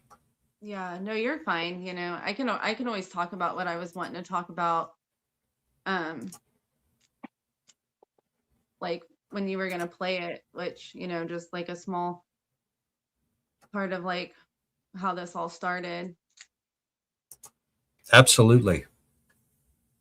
So I have had a lot of people ask, like, and there's a lot of, I haven't really brought up a lot about our personal life because I don't want it to overshadow the importance of London's justice. Like, if people were to start just focusing on the wrong things or whatever. But, as the trial started, I know that like it's coming out. And like I said, I just want to be transparent so I can show people like, I'm a real mom and needed help. And so that's kind of like where I wanted to go with this is like, London lived with me. I raised her entire life, and then it was around 14 when things started getting a little crazy. And so, and we lived in Ponca City, and it's bigger than a lot of the surrounding areas down there. I grew up in Hooker, that's my hometown. But Ponca City is a lot bigger. It has a rougher crowd. There's more delinquency. For being also a smaller town, the crime rate here is outrageous. Like, and so it really kind of started like during COVID. I was a mandatory worker, and the kids, you know, had to stay home, and they were supposed to homeschool. And we lived next door to a family, and London knew some of the kids from the little middle school, because there's an elementary school that was just like some blocks away. And you know how you live in areas, you go to a certain school. Well, they were also home, and they had alcohol apparently. And so I was gone. I guess London provide London with alcohol, and they were London's age, but they would get it from their parents. So it was like that kind of situation. And I remember like the first time I came home, and, you know, I noticed she was drunk, and she got in trouble and stuff like that. But it wasn't until like it started interfering with things that it hit me, like, because I'll be honest, I've never done drugs. I've never been in trouble. I've never been arrested. I've never anything, like, and so I barely even drink. And even though alcoholism runs in my family, I don't really carry that addictive personality. And so it wasn't until it started to do things like interfere with school, with her hanging out with these kids. And she was into softball. She really liked softball. And so like it was these kind of things. She was going to school, and they were meeting her. They also went to school, and this is in high school at this point. Like, we've moved on up, you know, they went back, COVID's over. And she was meeting them at schools. Well, okay, so in between, like, it wasn't that bad. It kind of was like a gradual start. But by the time she went to school, she was meeting kids at school. They could literally walk off campus. And that's what was happening, is they were bringing alcohol. She was walking off with them. And so I was struggling. I was getting calls from the school every day. It's just me up here, my daughter Paris, and London. And I moved up here to start my career in mental health. I have working on my master's. I have a bachelor's in psychology right now. And so I was working on that. And so it was just really a struggle, because I had to leave work every day, and I'm like, this is like becoming a problem. Like, this is big deal.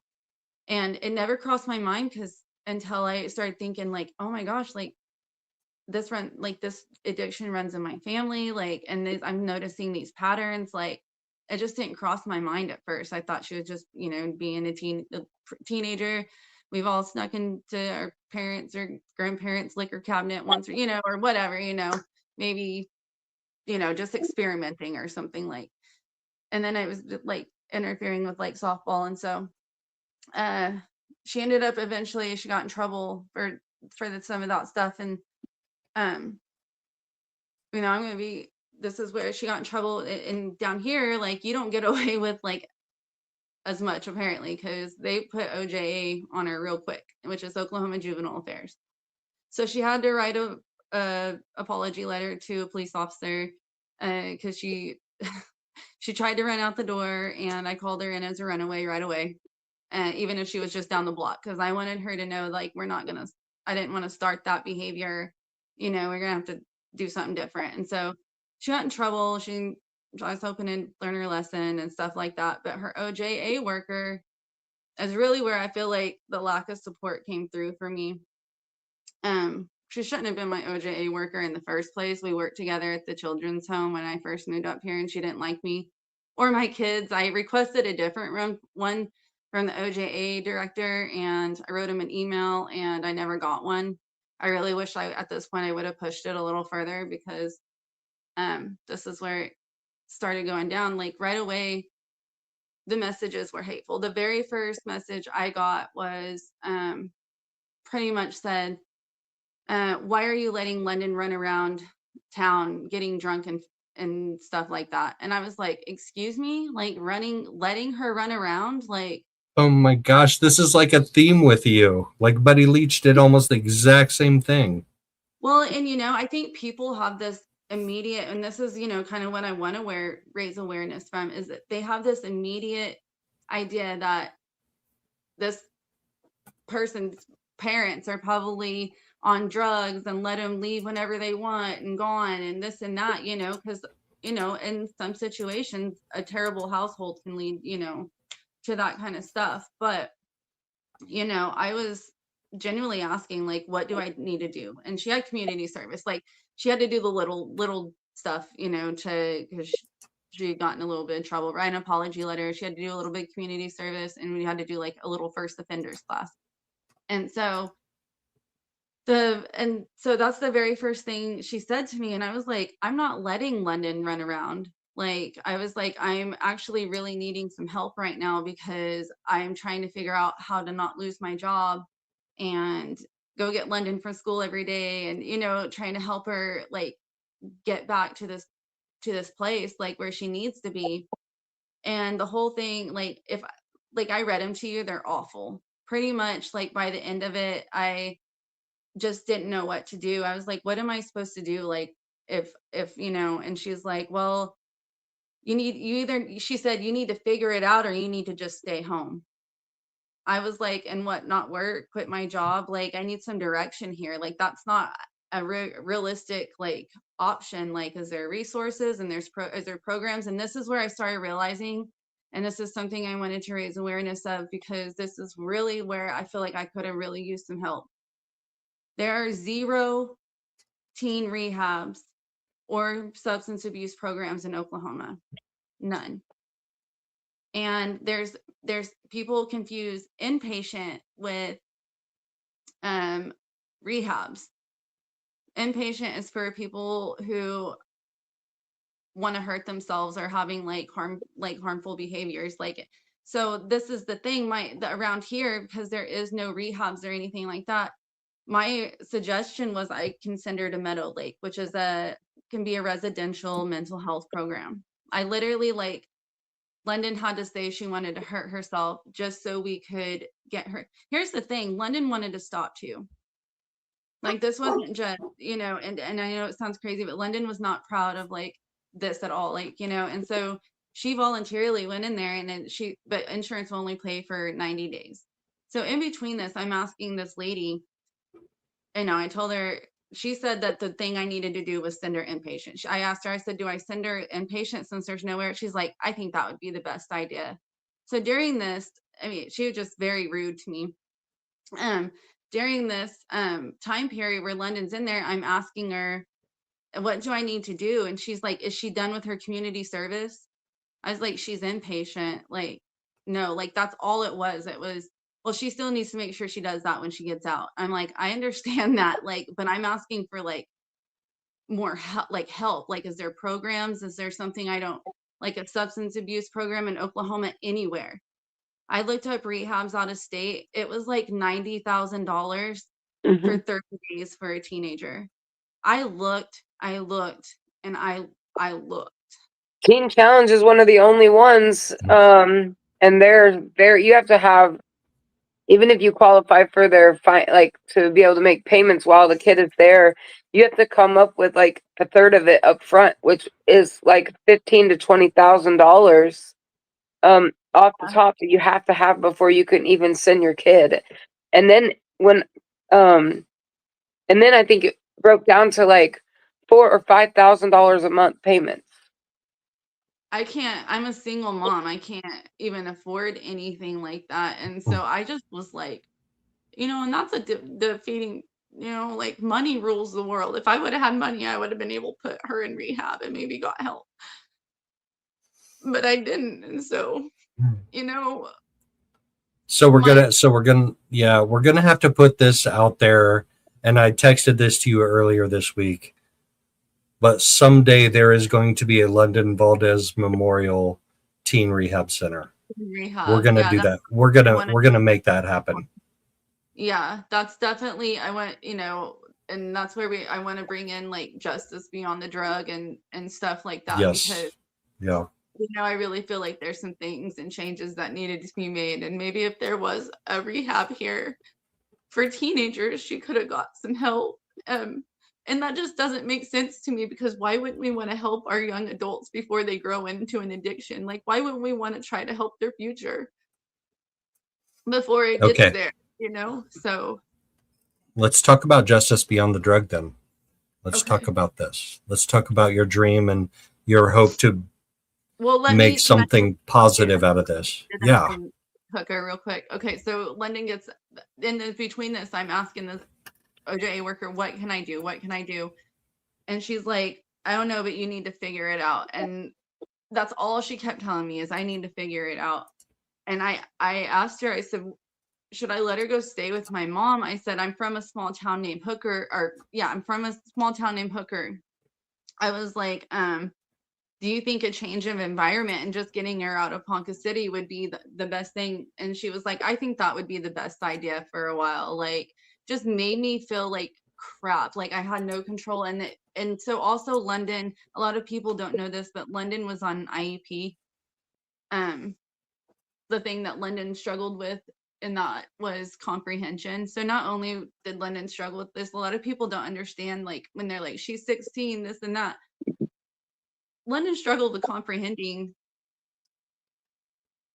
just really, I think, the situations in whole. Like when she would do her work, like she had a hard time comprehending the concept of the story, just so like she had some learning disabilities at the same time, and so she just already struggled with comprehension. She's 16, she's not outweighing the consequences. But back to what I was saying is, I thought Hooker, I'm like, that's where I grew up. That's the safest place in the whole world to me. I know there they don't really, and this is a guilt I have because I sent her there, but in my mind, when I remember, they don't have a lot of drugs and stuff like that for as far as teenagers. So we thought maybe it would be a good idea to get her out of Ponca City, remove herself from the crowd, because they would literally like bring her alcohol to her window.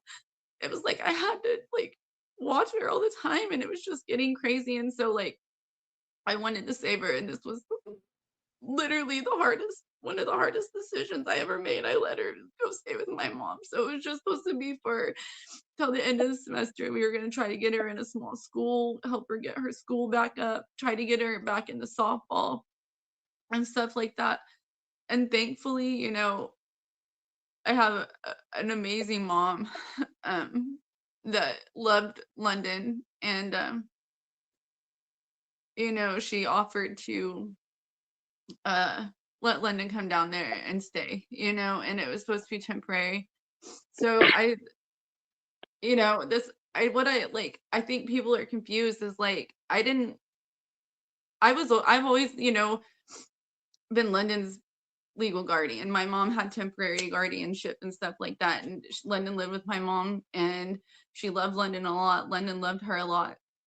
But like, it wasn't like I gave up my rights. I didn't want to go party. I didn't want to just leave her. I didn't leave London on grandma's porch so I could go live my best life. I sent London down there to try to help her because I felt like I had nowhere else to go.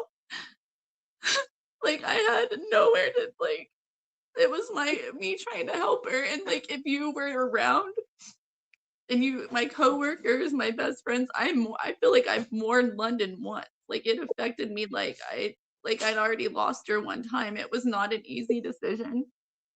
I love London, and but around Christmas time, I feel like she was kind of doing better. Like her grades were kind of going up. She struggled in the school still. It's a big change from Ponca City to Hooker, Oklahoma, and Tyrone schools, and so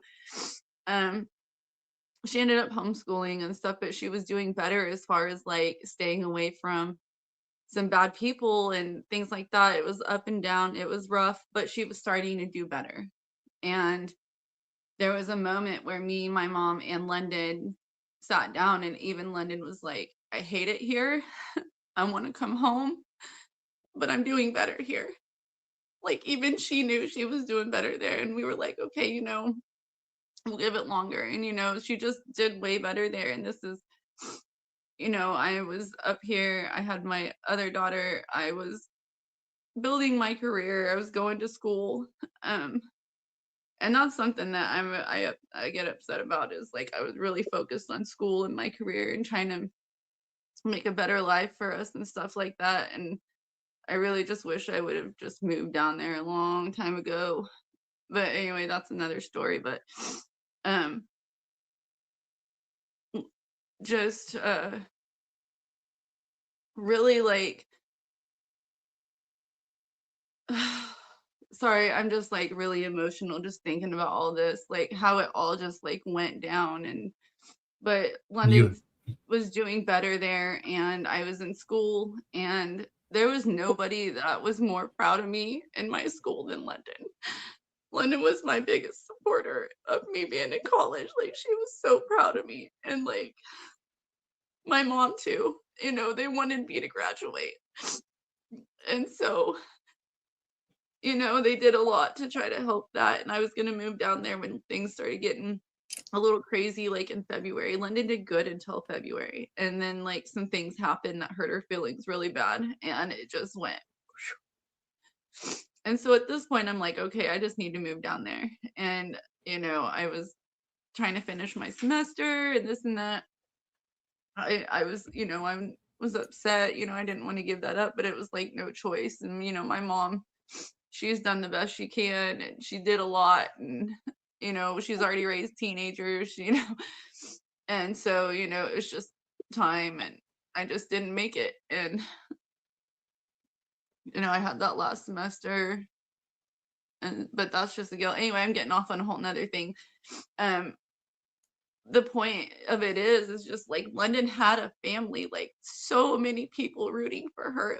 She did not have a family that was just letting her run the streets or handing her alcohol or drugs or, not giving a shit. London had an entire village of people like trying to help her. And so, I really would like to help other parents who just really need somebody to help them and not judge them.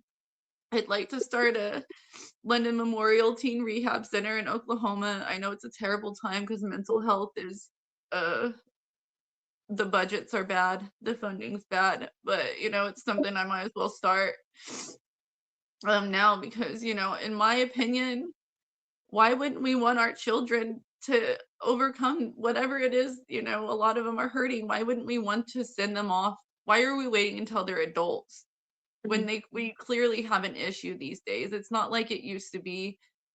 Kids these days are vaping in 4th grade. They're smoking weed by the time they're in 4th grade. The youth are starting to glorify using Xanax and popping, like all these drugs are coming more accessible, and it's almost becoming more normalized. And then you have fentanyl that's coming in, and all these things, and like we're in a completely different era. Kids are doing drugs. Like that's the facts. Like kids are doing this, and we need to be able to try to help prevent that before they're adults. Like, why would we wait until they're adults and they're already in full-blown addiction and not able to live a functional life?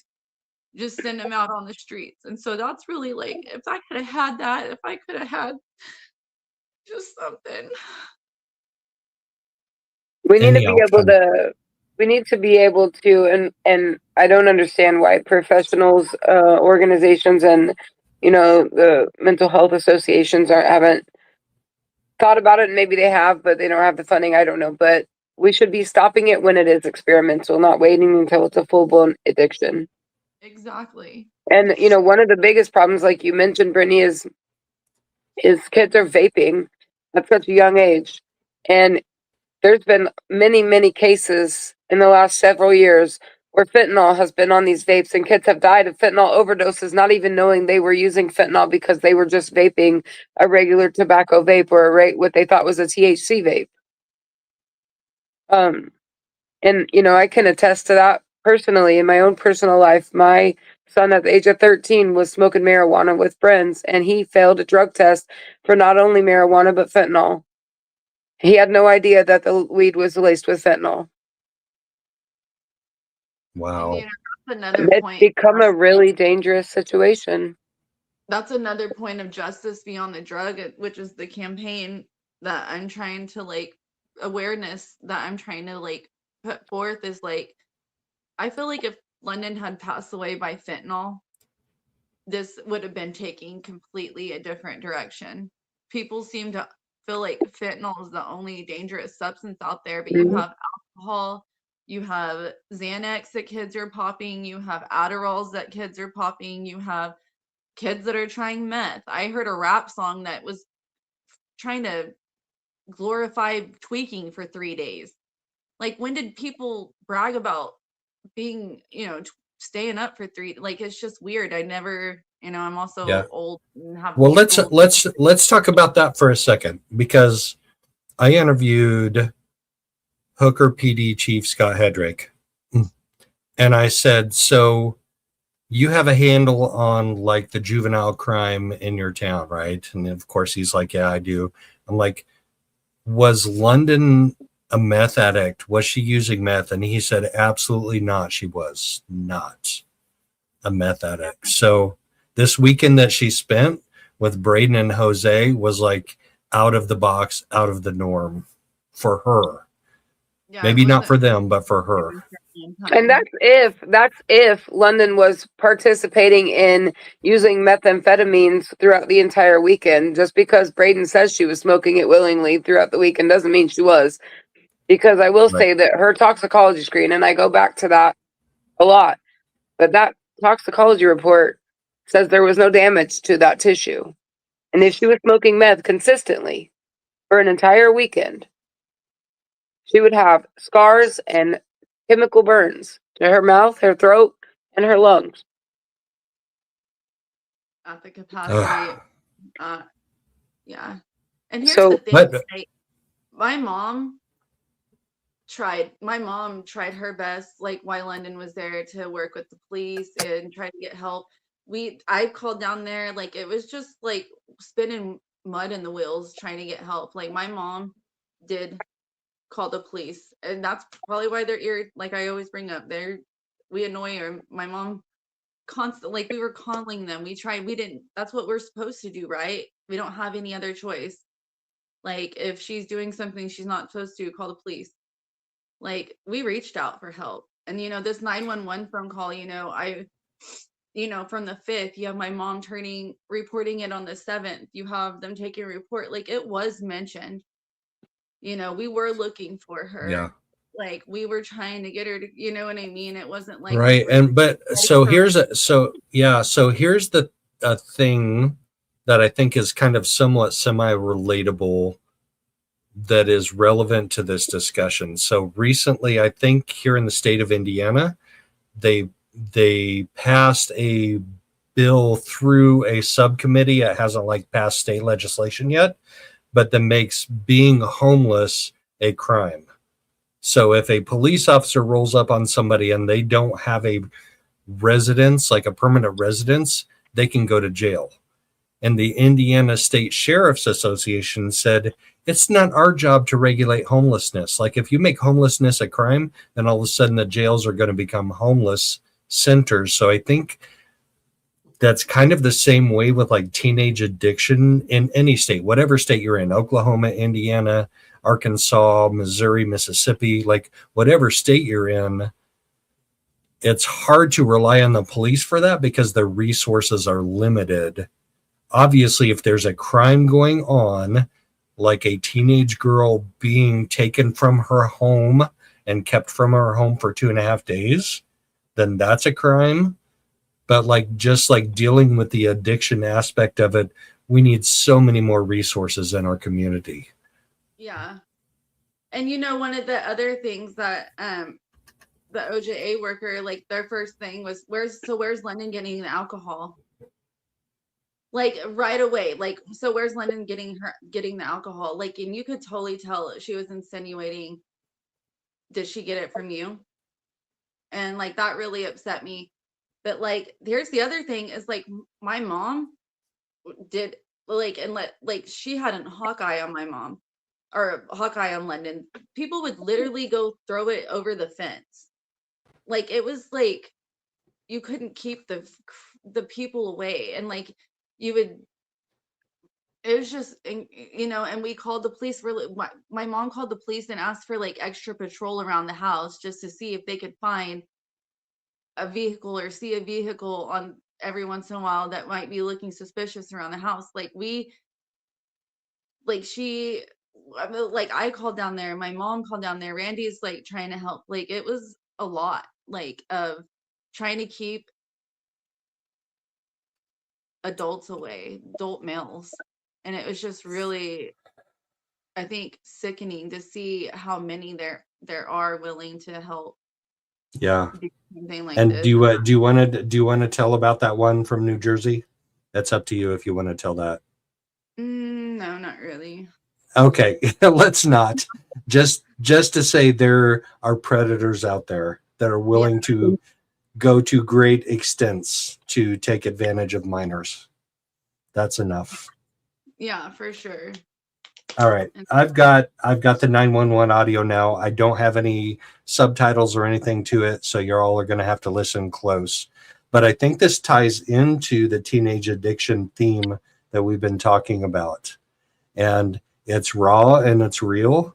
And this is Randy, who is London's grandfather, calling in on June 5th. So this is the day that she goes missing, June 5th, 2025. And he's calling Woodward Police Department dispatch to see if he can track her down, because this is like 10 hours later after she walks out the door. So she walked out the door around 11 a.m. and he's calling like around 9 p.m. So just for background, here we go. Let me share this. Add to stage. And here we go.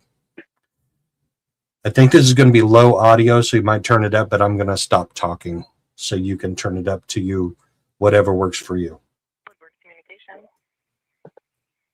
Yes, my name is Randy Condon, and I was just talking to Woodward Sheriff Department.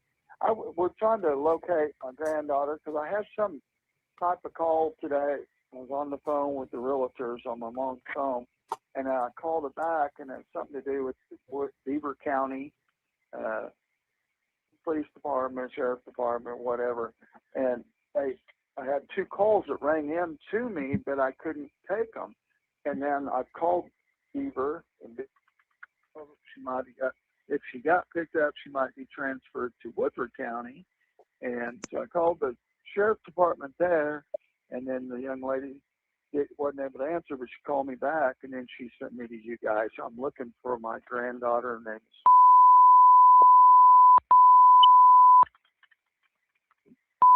Yeah. Okay, you're looking Tell to me see no. if she's in, are you looking to see if she's in jail? Yes, we're just worried sick, you know, because she lives with us, we're grandparents, and she has a bad problem with alcohol, and it's just, she's terrible on it. It's just mean and violent. And trying to keep her out of trouble. She's the sweetest kid in the world. All right, let's talk about that for a second, Brittany. Okay. Because that was the tough part for you to hear, right? Yeah. Because it's things like this that are going to come out and be,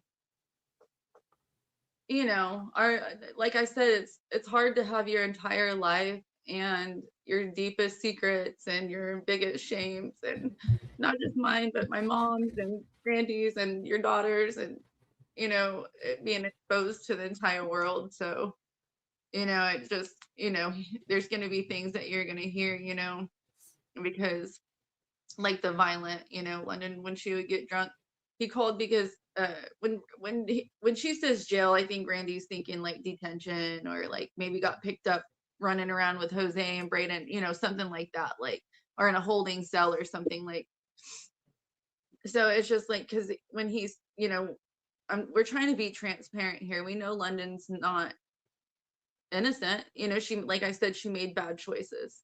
She didn't deserve to die. She shouldn't have even been provided that stuff, though. And so, like, we were worried about that because we knew that she was with the bad people. And so you know, he was worried about some of the behavior she exhibits when she's drinking.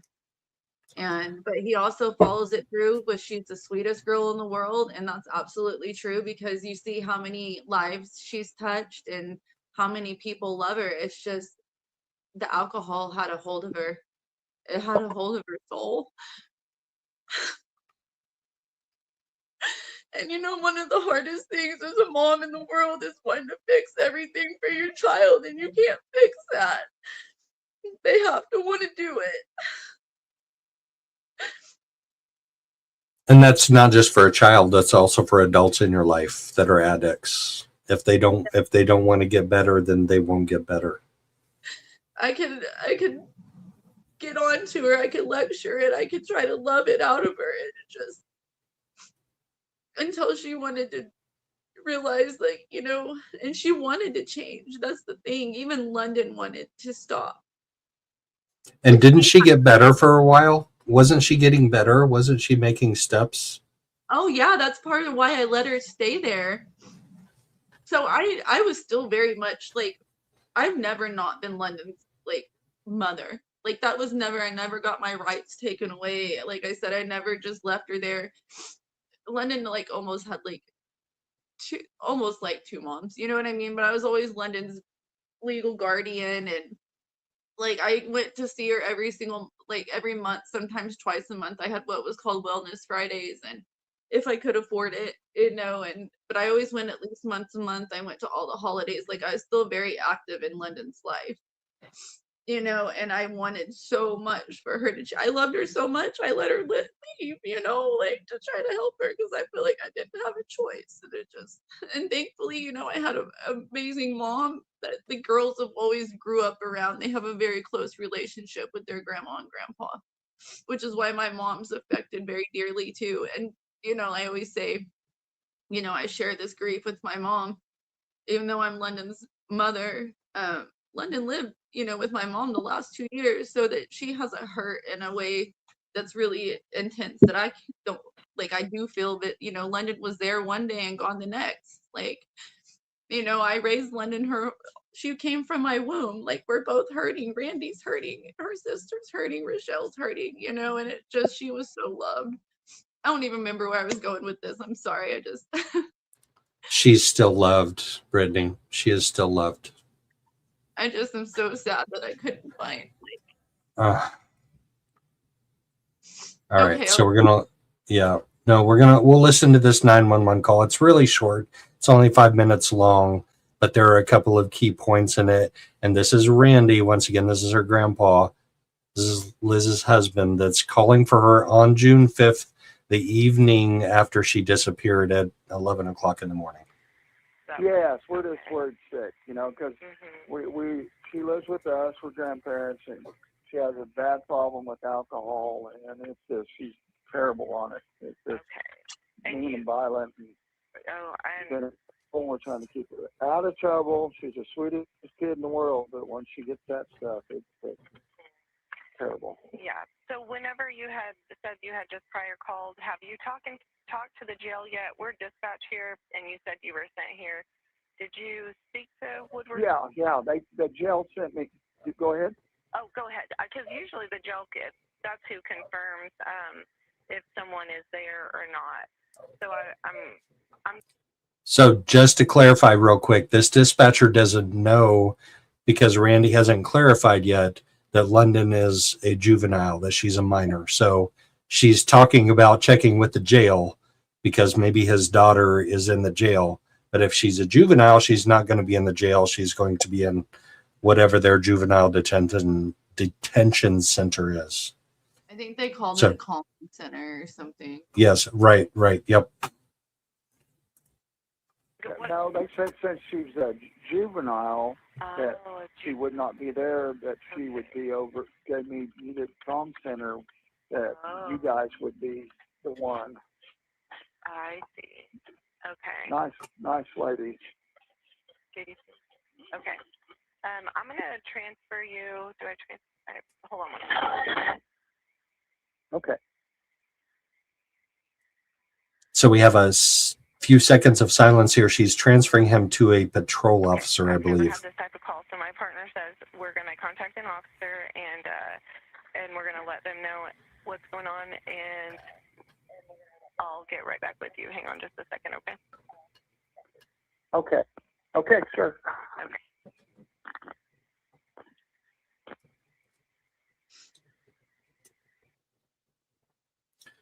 More silence, more silence, more silence. But she doesn't know how to deal with this call, and I can't blame her for that. But this was June 5th. He handled it a lot better than the last one. Yeah, yes, yes, no doubt.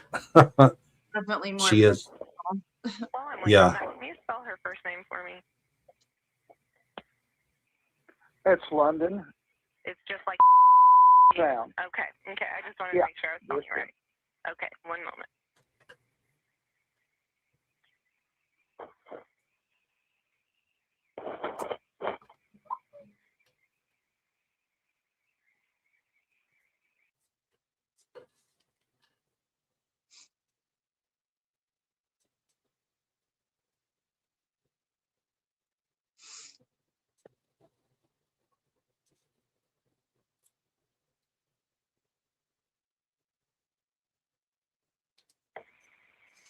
More silence. More waiting for her to get a hold of the patrol officer. Patrol officer is one Daniel Matthews. And we're going to look at the PDF of the call log after this, because what happens is Randy's call gets transferred to his work phone.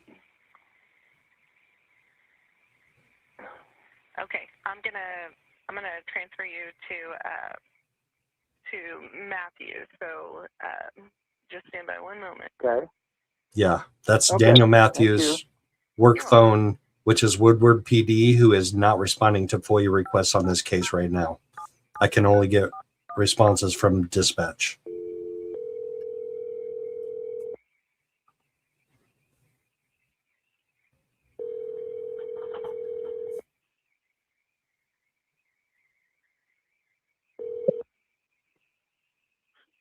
This is Lieutenant Matthews.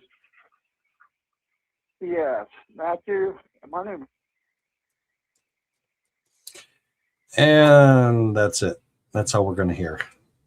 I can't help but I love my I love my stepdad.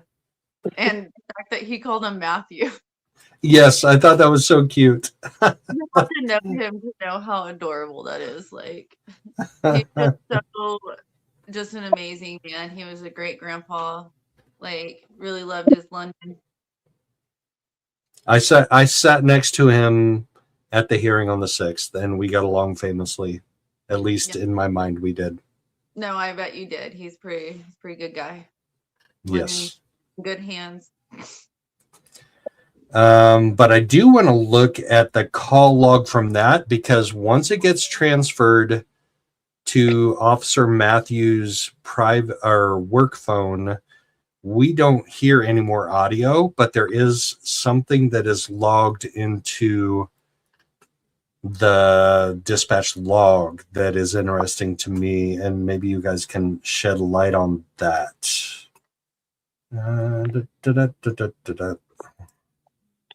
It's I gotta separate it out. Hold on.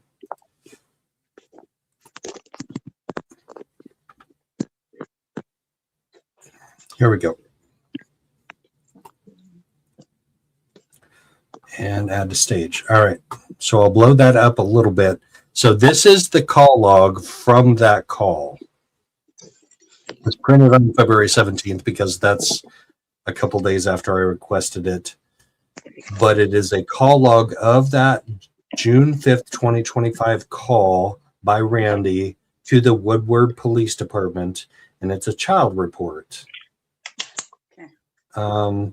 They redacted his phone number. Thank you for that, guys. I appreciate that. Dan Matthews was the Woodward Police Department responding agent.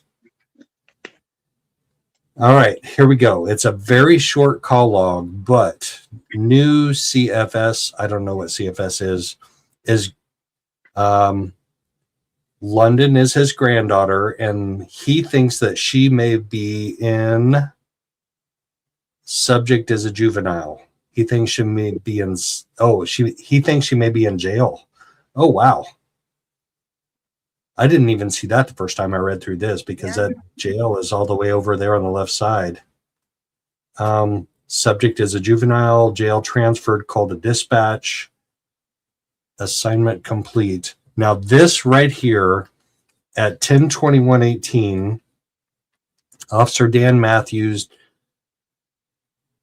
records that he received a call from that Randy received a call from an unknown jail about his granddaughter, and Officer Matthews told him, Randy, it was a possible scam. Granddaughter is a juvenile. Woodward County JDC is not open at this time. So if she's a juvenile, she likely would have been taken to JDC, right? Is that like the Woodward Juvenile Affairs? Yeah, I think so. means juvenile detention center. If it's a detention center, I don't know how they're not closed, because we worked at a group home and you don't leave kids alone. So there's somebody there. Right. If it's a I detention mean, center, we had night staff, we had day staff. You don't get to leave kids alone. It doesn't close. Kids are transferred to detention centers all hours of the days and nights. There has to be office staff there at night because they have to do intakes at night. They can't just say, you can't bring that kid tonight if the police are saying, we're bringing the kid tonight. Like, yeah. And so this kind of seems a little bit dismissive, like the other 911 calls were, not nearly as egregiously so, but just to say, hey, it's probably a scam. I can't call the juvenile detention center. So you know what? You're just going to have to wait till tomorrow to figure it out. Yeah. Does that seem a little dismissive to you? Maybe a little bit. Yeah. Oh, it's just a scam. And then not follow up. Like, at this time, London's texting my mom and Randy being like, the group, being like, I'm not a runaway. Stop calling. Like, cause my mom said we're going to call up there. Like, that came out in the hearing also on February 6th, where the defense attorney asked Special Agent Ryanbeck, I think more than once, maybe a couple of times. So didn't London say in her text back to her family that she wasn't a runaway? Like, does you texting your family that you're not a runaway make you not a runaway? right. You're not where you're supposed to. We're telling you you're supposed to be home. You're not home. We don't know where you are. You're with people. Oh, but you said you're not a runaway. Oh, okay, then you're not a runaway. You must not be a runaway because you said you're not. All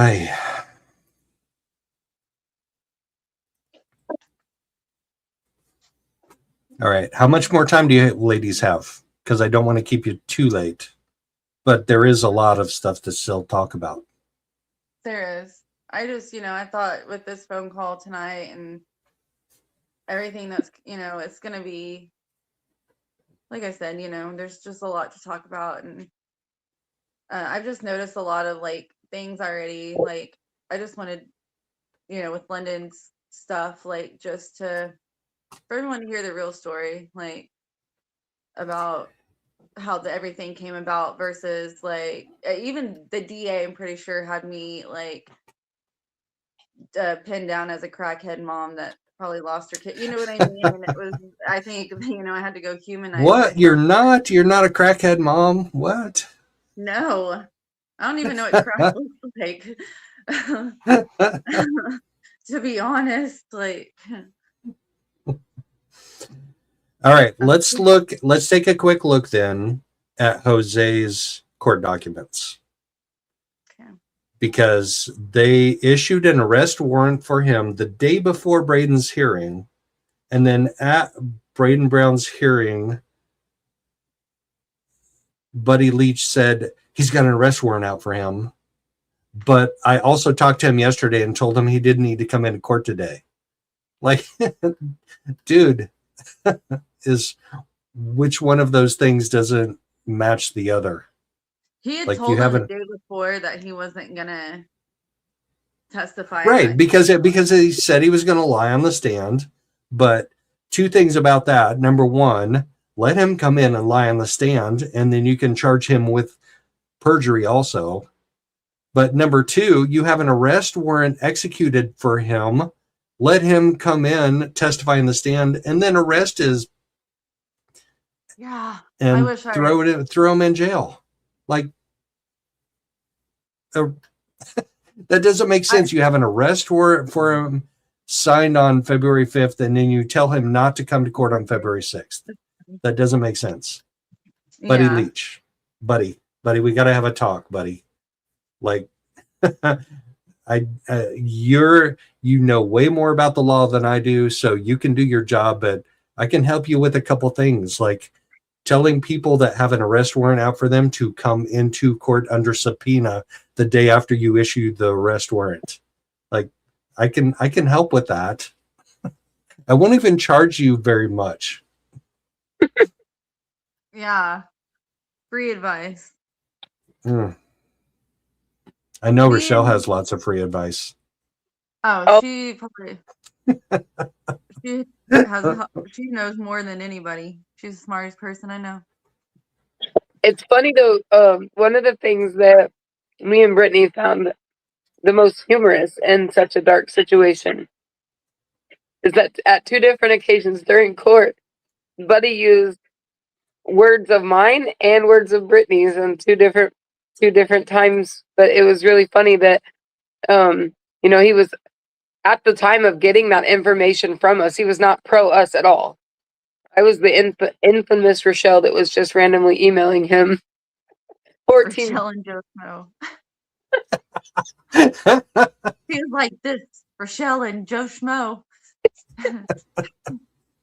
We can help you figure it out, buddy. We can help you figure it out.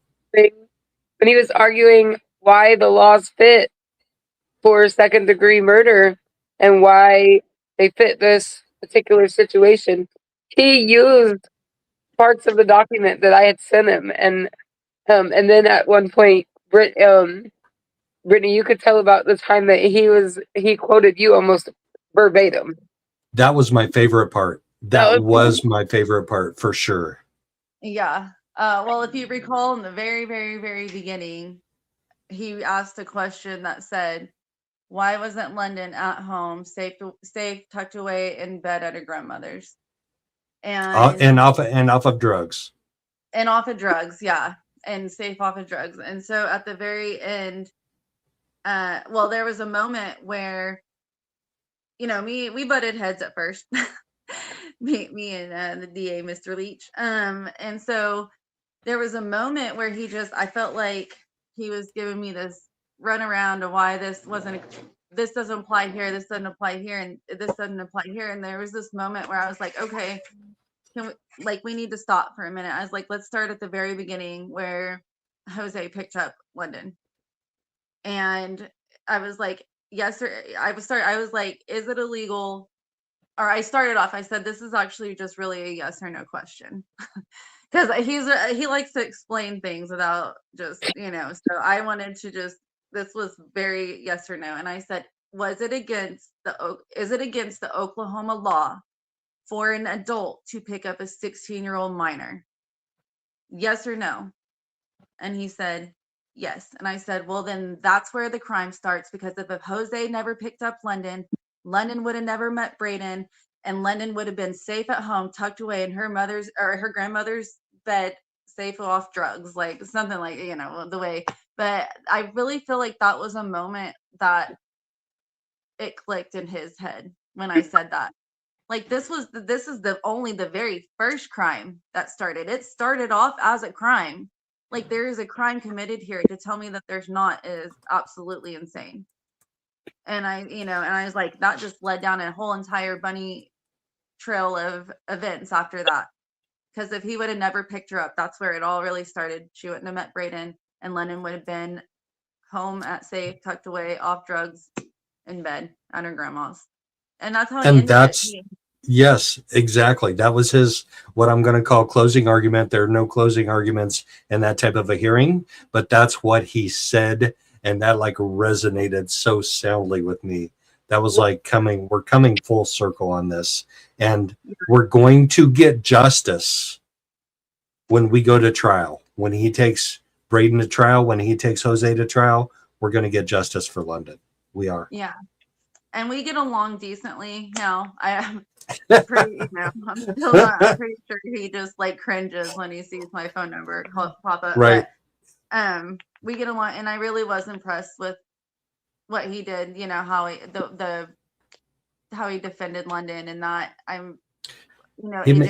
he made powerful arguments. Like they came from inside of him. They weren't just like words splattered across the court. Like I've seen some court cases, trials and hearings where the lawyers just like spew crap across the court because they're lawyers and that's what they're supposed to do. I honestly felt like he felt this. I really do. I really feel like at this point he really is trying to fight for London, and he came with a plan. Like he laid it out so well with the pictures and the evidence and how he ended it. Like, yeah, he made a couple of minor errors along the way, like a couple of arguments. Like he got really dinged for the Jose not being in court for his subpoena. Like he almost got his pickle in a twist over that. But luckily they got Jose arrested like within a couple of days after that. And then he got dinged on a couple of other arguments, but nothing major. But I really feel like when he was making that argument, like that emotional argument about the fact that London would not be dead right now if Brandon had not abandoned her out on that country road without food, without water, without money, without a cell phone. Like he abandoned her out there. And that was an emotional argument. And I really feel like Judge Cash was kind of on the edge of her seat, like leaning towards paying attention to that. And I was too. Yeah. Even as an adult, I couldn't imagine being completely, just under the influence and an adult and me being dropped off in the middle of a field. You know what I mean? With no phone or, what do I do? Do I start walking? What else do you do? You know what I mean? Well, if you've just consumed $1,000 worth of meth and like ingested it, then you're probably not going to go much more than a half a mile away. Yeah. I felt like that was like her attempting to go get help. And she knew how to get help. Like she was not helpless out in the middle of nature, right? Like she knows how to hike. She knows how to take care of herself. Yeah, we would hike and stuff all the time. We were very much like we thrived off survivalist stuff. We liked sleeping in the back of the car in the mountains and seeing if we could eat out of an ice chest and minimalist type stuff. Me and Rochelle took me on a trip like that over summer, but in honor of London. But we liked that stuff. We'd go hike, and that's how we afforded to go hike. Because I finally one day I was like, I'm tired of waiting for a plan and money to go to the mountains. And I said, do you want to go sleep in the back of the car in the mountains? She said, yeah. London was my road dog, man. We did everything together. She was amazing. I miss her. She was. All right. We're going to take a quick look at Jose's court documents. We're going to do the short one first and then the long one second. Let me share this real quick. What says remove?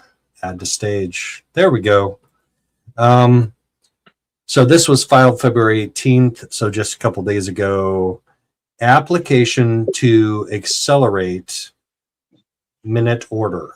So there was a hearing held, apparently, to accelerate Jose's sentence, his 2023-15 sentence, which was a felony, which is what Judge Abby Cash awarded him in April, back in middle third week of April, I think.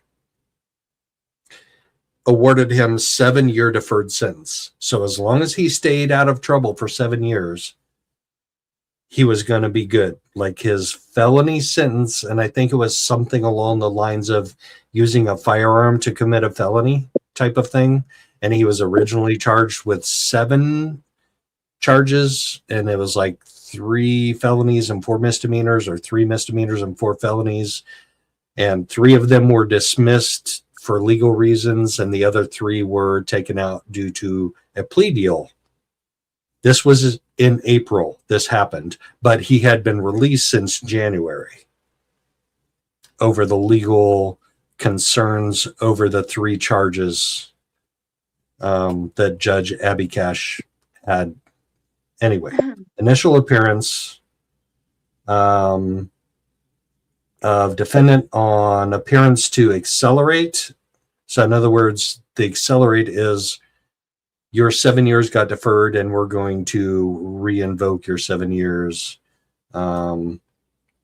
Record by FTR for the record. That's the courtroom cameras.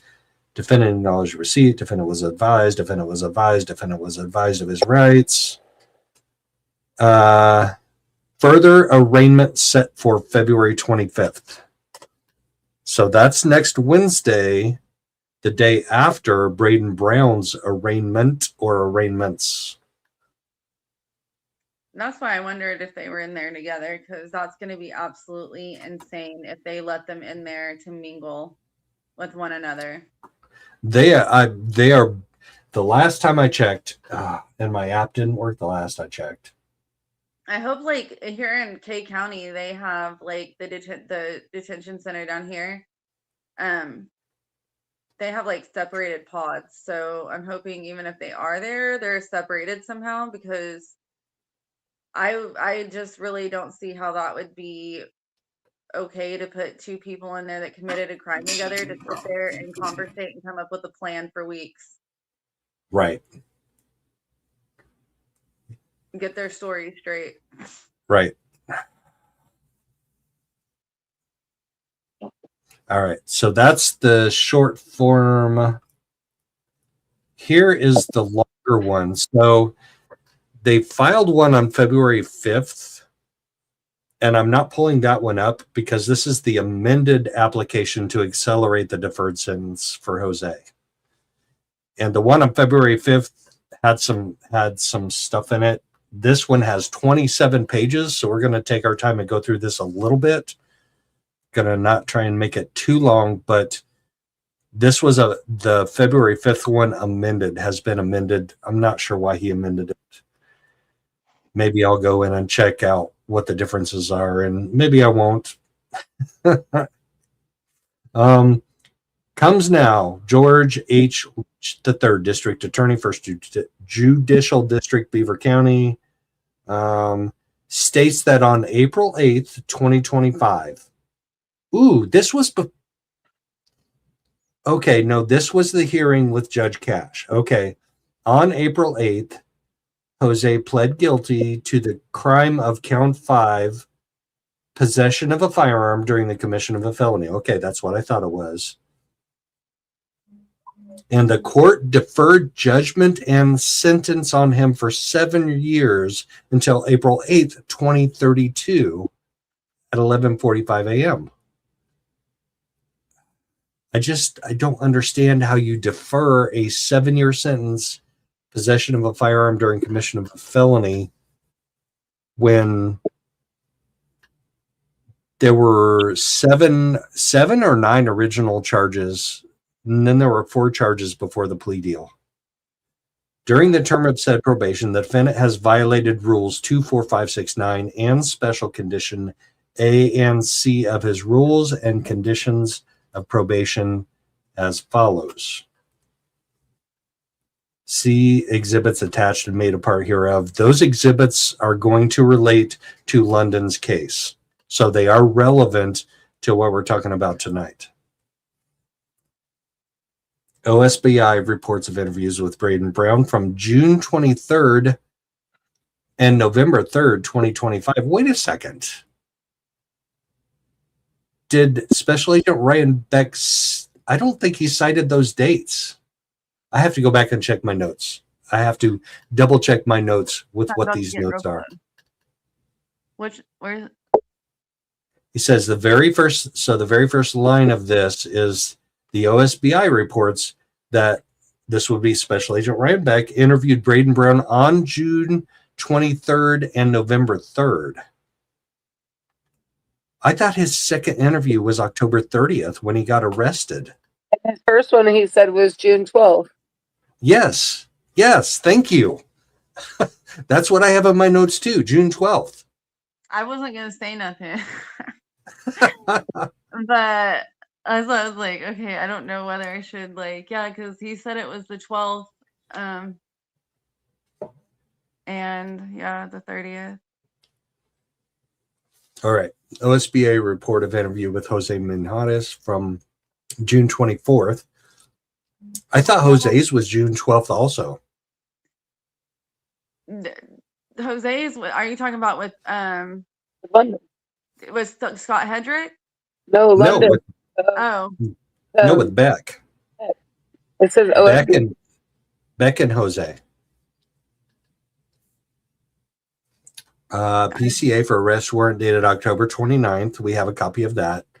State's information filed in Woodward County, Oklahoma. Oh, I'm going to be looking up that case. If that's it said, so these things are about London.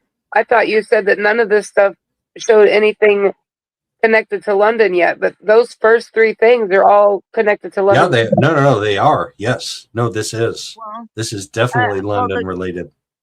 The goal was to even though they can't charge Brayden or Jose with the murder, like they feel like they are going to try to press charges for contributing to London's death, is what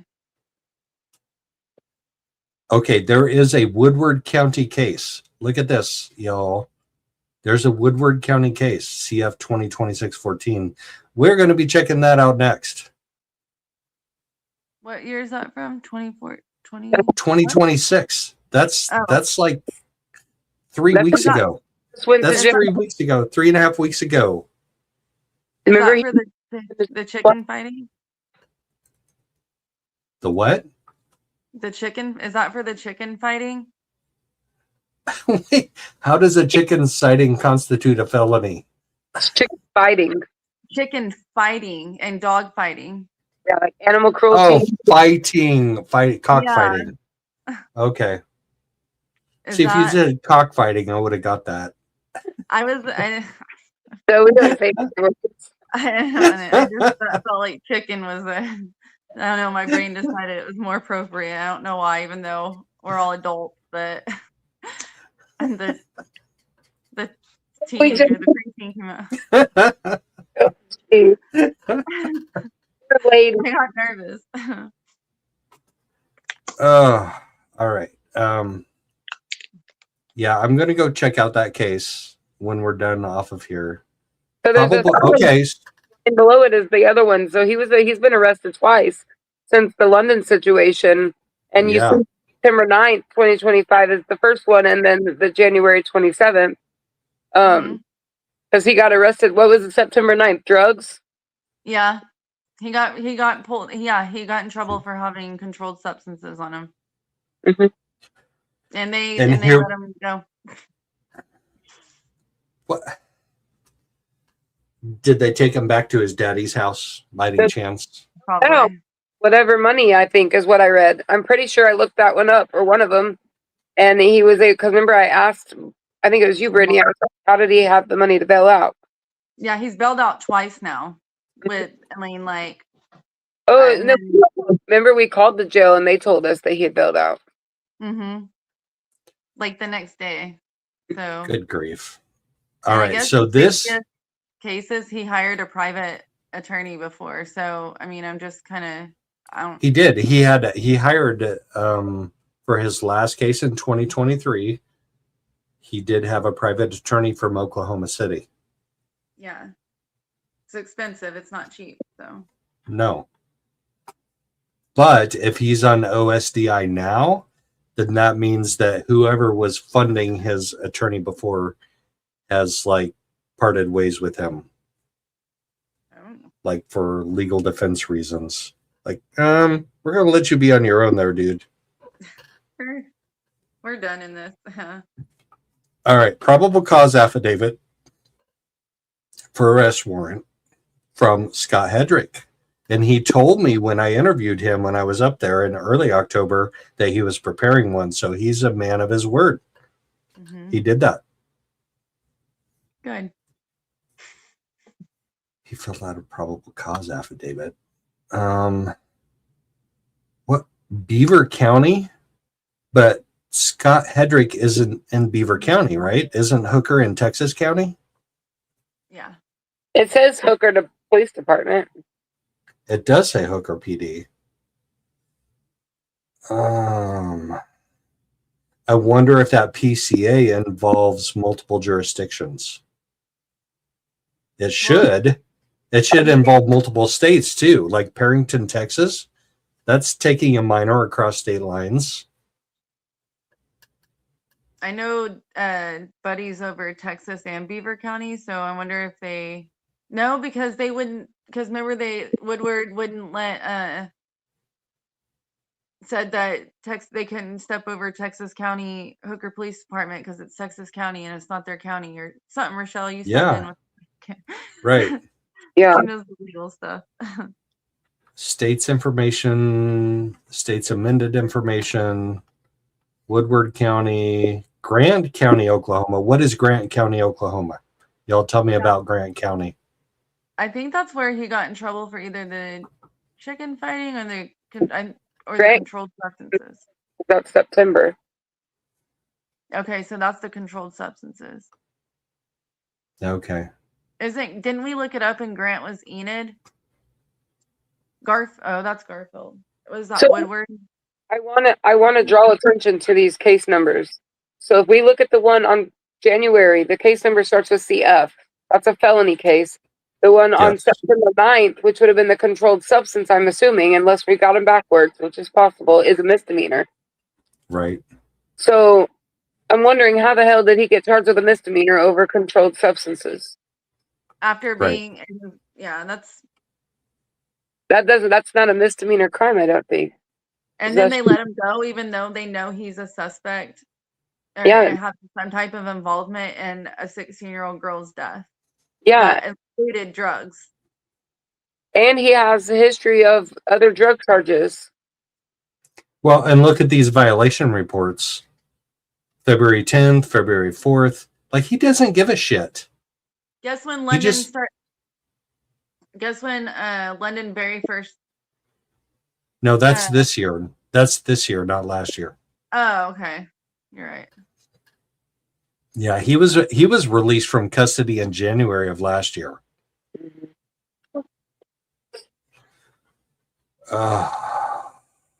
He doesn't give a shit.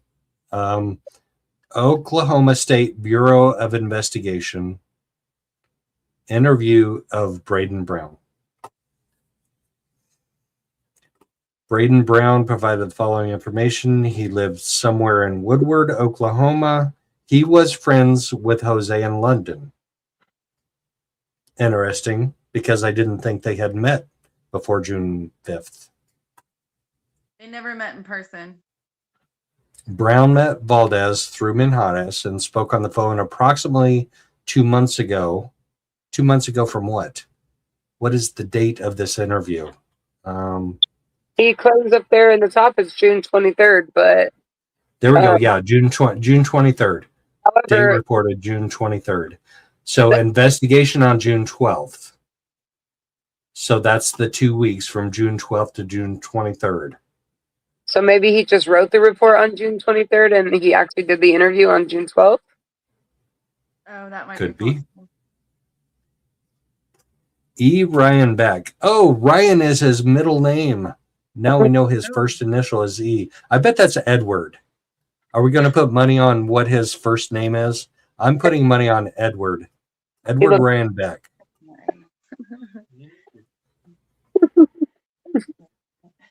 Or Edmund.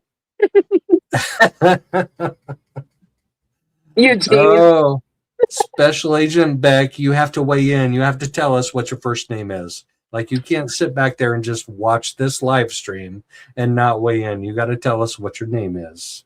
I'm not Special saying Agent Beck. I don't want him mad at me again.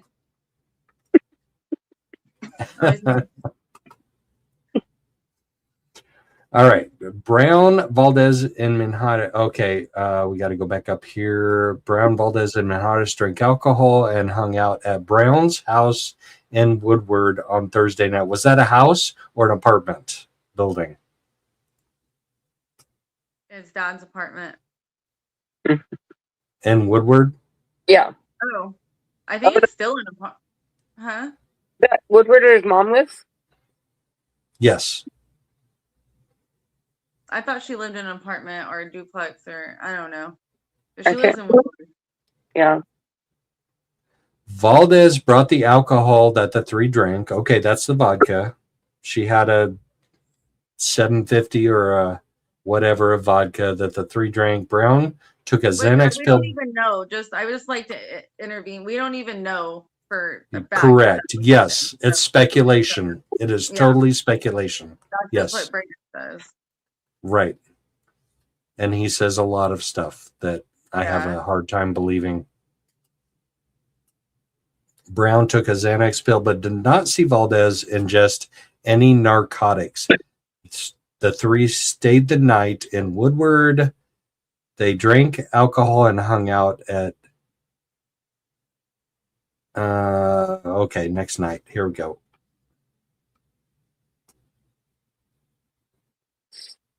I did that already. They went to Beaver, Oklahoma the morning of the 6th. They went to the apartment of Brayden's dad, Leo Brown. They watched movies and hung out. They spent the night. They left the morning of June 7th. After they left, the three drove to Minjares' residence in Perryton, Texas. Oh, did we know that Jose lived in Perryton, Texas, or had a hotel or apartment there? Did we know, June, that anybody knew they went to Perryton? Because I thought that Beck found that out through the cell phone feeds. Yes, that's what I thought too. He's saying that he got this information from Brayden. So they drove to Jose's residence in Perryton, Texas. I thought Jose's residence was in Beaver. I think they're trying not to snitch on somebody because there's two Mackenzies that have been brought up.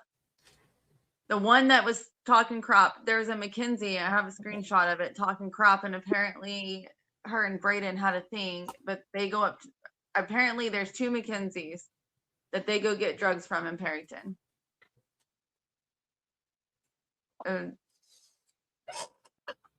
I would say so. Is that what they were supposedly doing?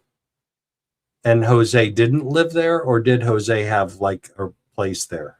I think he had somebody he knows that was there, and I think he just has somebody. I think that's where he goes and gets some of his drugs or something, from what I understand. So he's not gonna tell. Right. But I know from what I know, he doesn't have a residence in Perryton, Texas. And if he does, that's an extra house. And why do they need another extra house? Because after all this happened, Jose's dad moved from his house and moved somewhere else to a different house across town.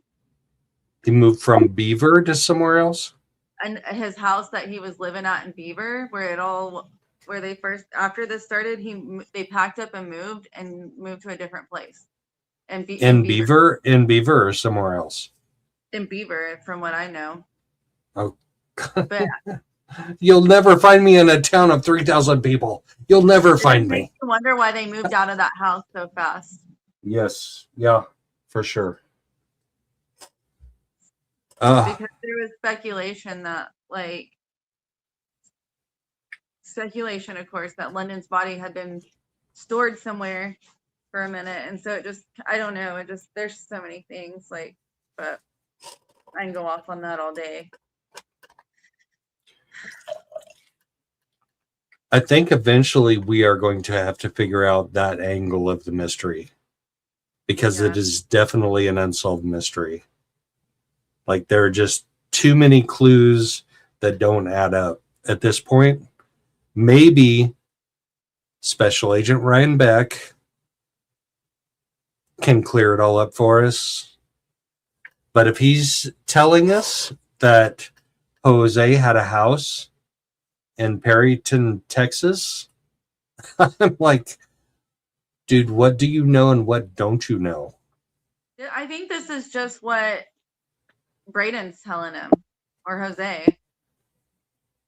From That what was, I understand. that was Brayden's interview. Huh?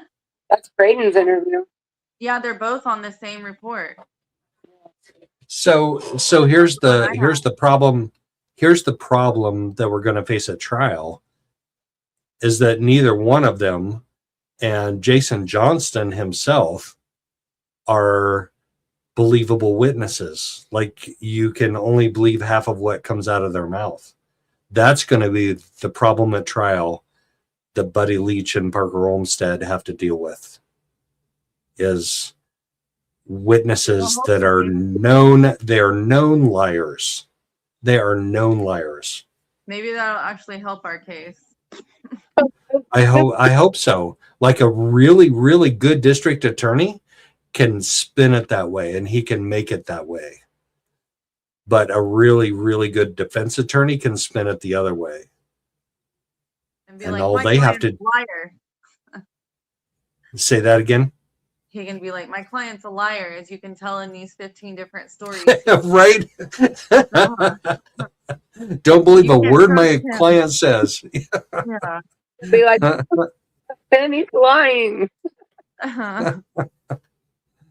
So I have something that I'd like to point out, because if I recall, on multiple occasions, and I believe even in court, correct me if I'm wrong, because I think it was mentioned in court, that Beck claimed he did not have evidence that Jose or Brayden supplied or used, did not have physical evidence that Jose or Brayden supplied or used the drugs or substances with London. We have an interview where Brayden is saying that London showed up with alcohol and we all drank it together. And that, I just looked up the law for it. It's called Cody's Law. Mhm. It's actually referred to first as the social host statute in Oklahoma. And that means that a property owner, a renter, or any adult present, even minors hosting others, can be in trouble for providing a space for another minor or for a minor to use any kind of illegal substance. The first offense for that is a misdemeanor. It has more serious consequences, can include up to a felony with prison time. So I'm just curious as to why they never, because I can't help but to think that we've been told multiple times that they didn't have proof that they drank or used drugs with London. Right. Okay. So there's a difference between testimony and proof. So, like, if you don't have them on video, if you don't have them on audio, if you don't have... He was on audio. Right, Yeah, but he was claiming on audio that he witnessed it. He didn't actually, like, capture audio. Listen, go back. It says that he admitted that London brought the alcohol and they drank it together and partied. Right, so that's an admission. That's circumstantial evidence.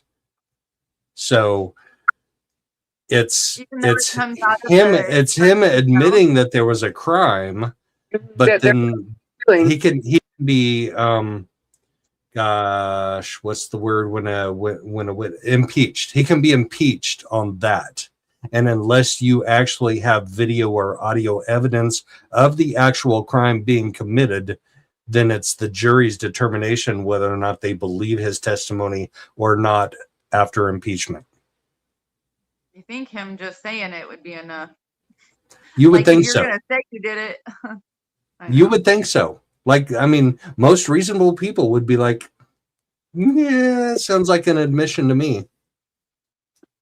Yeah, because if that was murder he just admitted to, he would have been arrested on the spot.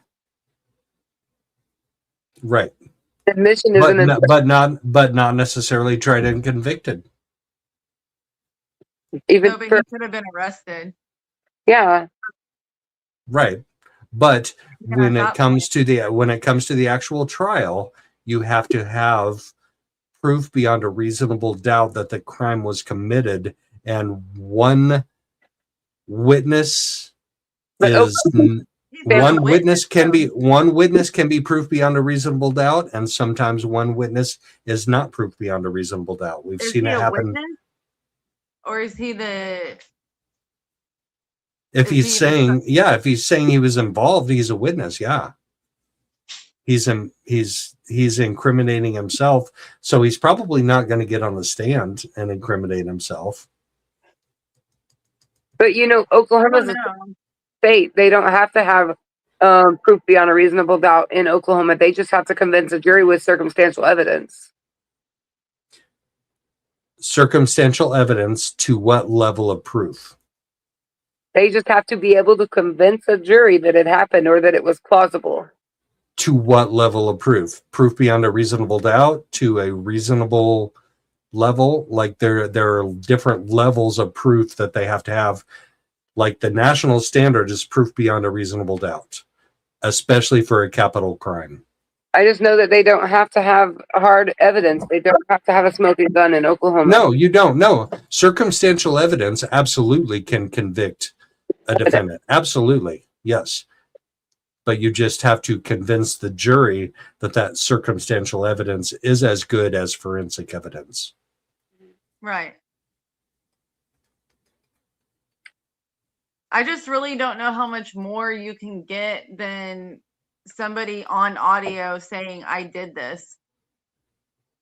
Like she said, if you in other places in the interviews, if they say yes, I did this, then they can they've been arrested right there in the interview, and then they detain them until Right. Once again, arrested is different than convicted.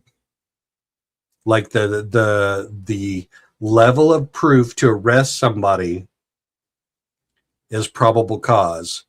The level of proof to convict somebody is proof beyond a reasonable doubt. So you can arrest somebody and they can go unconvicted of whatever crime you arrested them for if you can't prove beyond a reasonable doubt. What jury, if they presented that interview as evidence, jury's going to be like, oh, I don't believe he did it. He might have said he did it, but he probably didn't do it. Oh no, that's definitely like very damning evidence. Like that's what I was if like. I'm Hopefully nobody would do that. right. That's why I was over here shaking my head. Like hopefully nobody would. Yeah. No. Hear say that on audio and be like, Right, but you also have to understand that a jury is made up of people from across a broad range of lifestyles and ethnicities and whatever, and they can absolutely surprise and shock the hell out of you. So we are going to be praying the whole way that doesn't happen here. This is going to be a conviction from day 1 to day 13. It's going to be a 13-day trial. I'm predicting it now. I'm calling it now. 13-day trial. In a row? 15 days in a row? Yep. Yeah. It's going to be Monday through Friday, then Monday through Wednesday. Then the jury's going to go out on a Thursday and they're going to come back Friday with a guilty verdict. You think that's what's going to happen? 13 days to... Do you think Say it'll what? really take 13 days for people to be convinced that? That's going to be more up to the defense. 13 days actually is a long time based on what we saw at the hearing on the 6th. I've been on juries where they decided it within hours and days. Right. No. The Lori Daybell, the second trial, the June trial, and Lori Daybell, they literally deliberated for like 20 minutes. Like, I'm not even kidding. It was a 20-minute deliberation. Right. Well, yeah, I like to just think positively and hope for the best and hope that they pick good people and Gonna be homeless, Brittany, if we go there for 13 days living there. golly. We'll all be homeless together. We can like share a RV. tarp. We can put a tarp up over us. You gotta build dog cages for my crazy dogs. I got two of them too. All right. Do you guys want to watch? Do you guys want to see the rest of these 27 documents and Jose's arrest warrant, or are you ready to go? I feel like we could probably go. I feel like it's 9:24. Maybe we could do it in a different one or something. Oh yeah, absolutely. No, we have a little bit of time before we get to the significant pretrial hearings in this and then the trial. But everybody should know the 24th is a big day. Like, there's supposed to be an arraignment. Brayden Brown is being arraigned on Tuesday. Jose is being arraigned on Wednesday. This week is a big week. I'm still very, very confused. And other people that I have spoken to that are very familiar with the system are very confused as to why Brayden is being arraigned for a second time. He's already had an arraignment once. I honestly believe it's because the hearing on the 6th was like a grand jury trial. It was Oklahoma's 2-court system. This is my belief, and I have no knowledge. I'm not an attorney. I did not stay in a Holiday Inn Express last night.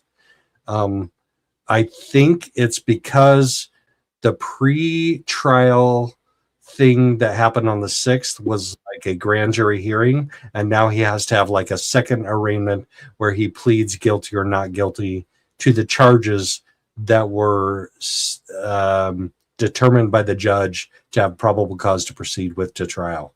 So I'm gonna guess he's pleading not guilty because I was told within the 2 weeks that they would be calling me if they had a plea deal that was offered. Like, so I'm just gonna assume he's pleading not guilty. yeah.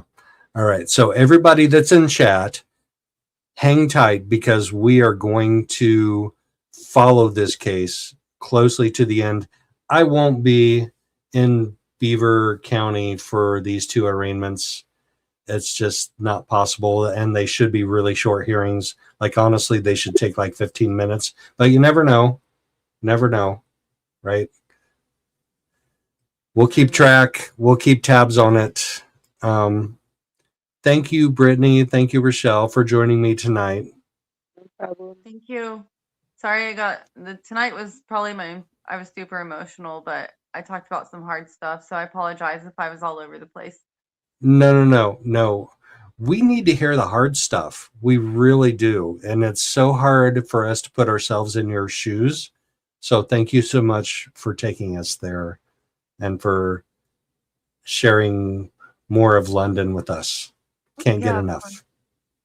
Yeah. She was sweet. Yeah, absolutely. All right. So we'll catch up again soon. We have so much more to talk about this case. It's never ending. It's never ending. Brittany, Rochelle, you guys help me like keep investigating this and keep like diving deeper and deeper. When is it going to end? Please. All right. I definitely Take got care. Oh, bye. No. Go ahead. No. Go ahead. Say what you were going to say. I was just gonna say it definitely got deeper than what we thought it was gonna be when we first started, for sure. Like Way deeper.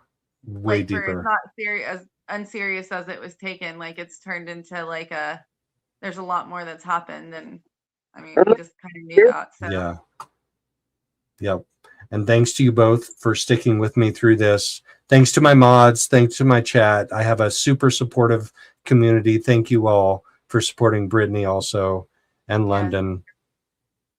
Peace out, everybody. We'll catch you on the flip side.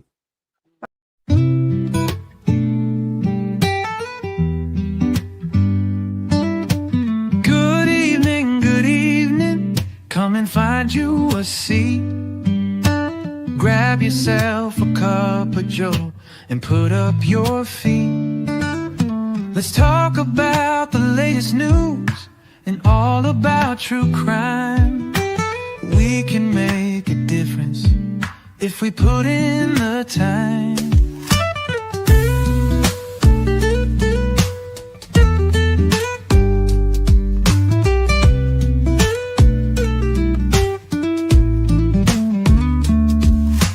Good evening. Come and find you a seat. Grab yourself a cup of joe and put up your feet. Let's talk about the latest news and all about true crime. We can make a difference if we put in the time.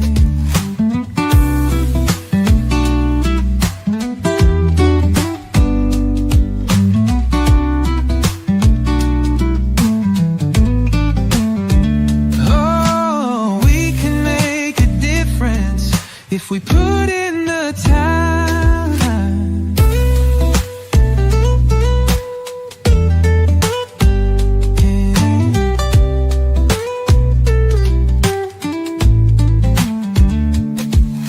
Good evening. Come and find you a seat. Grab yourself a cup of joe and put up your feet.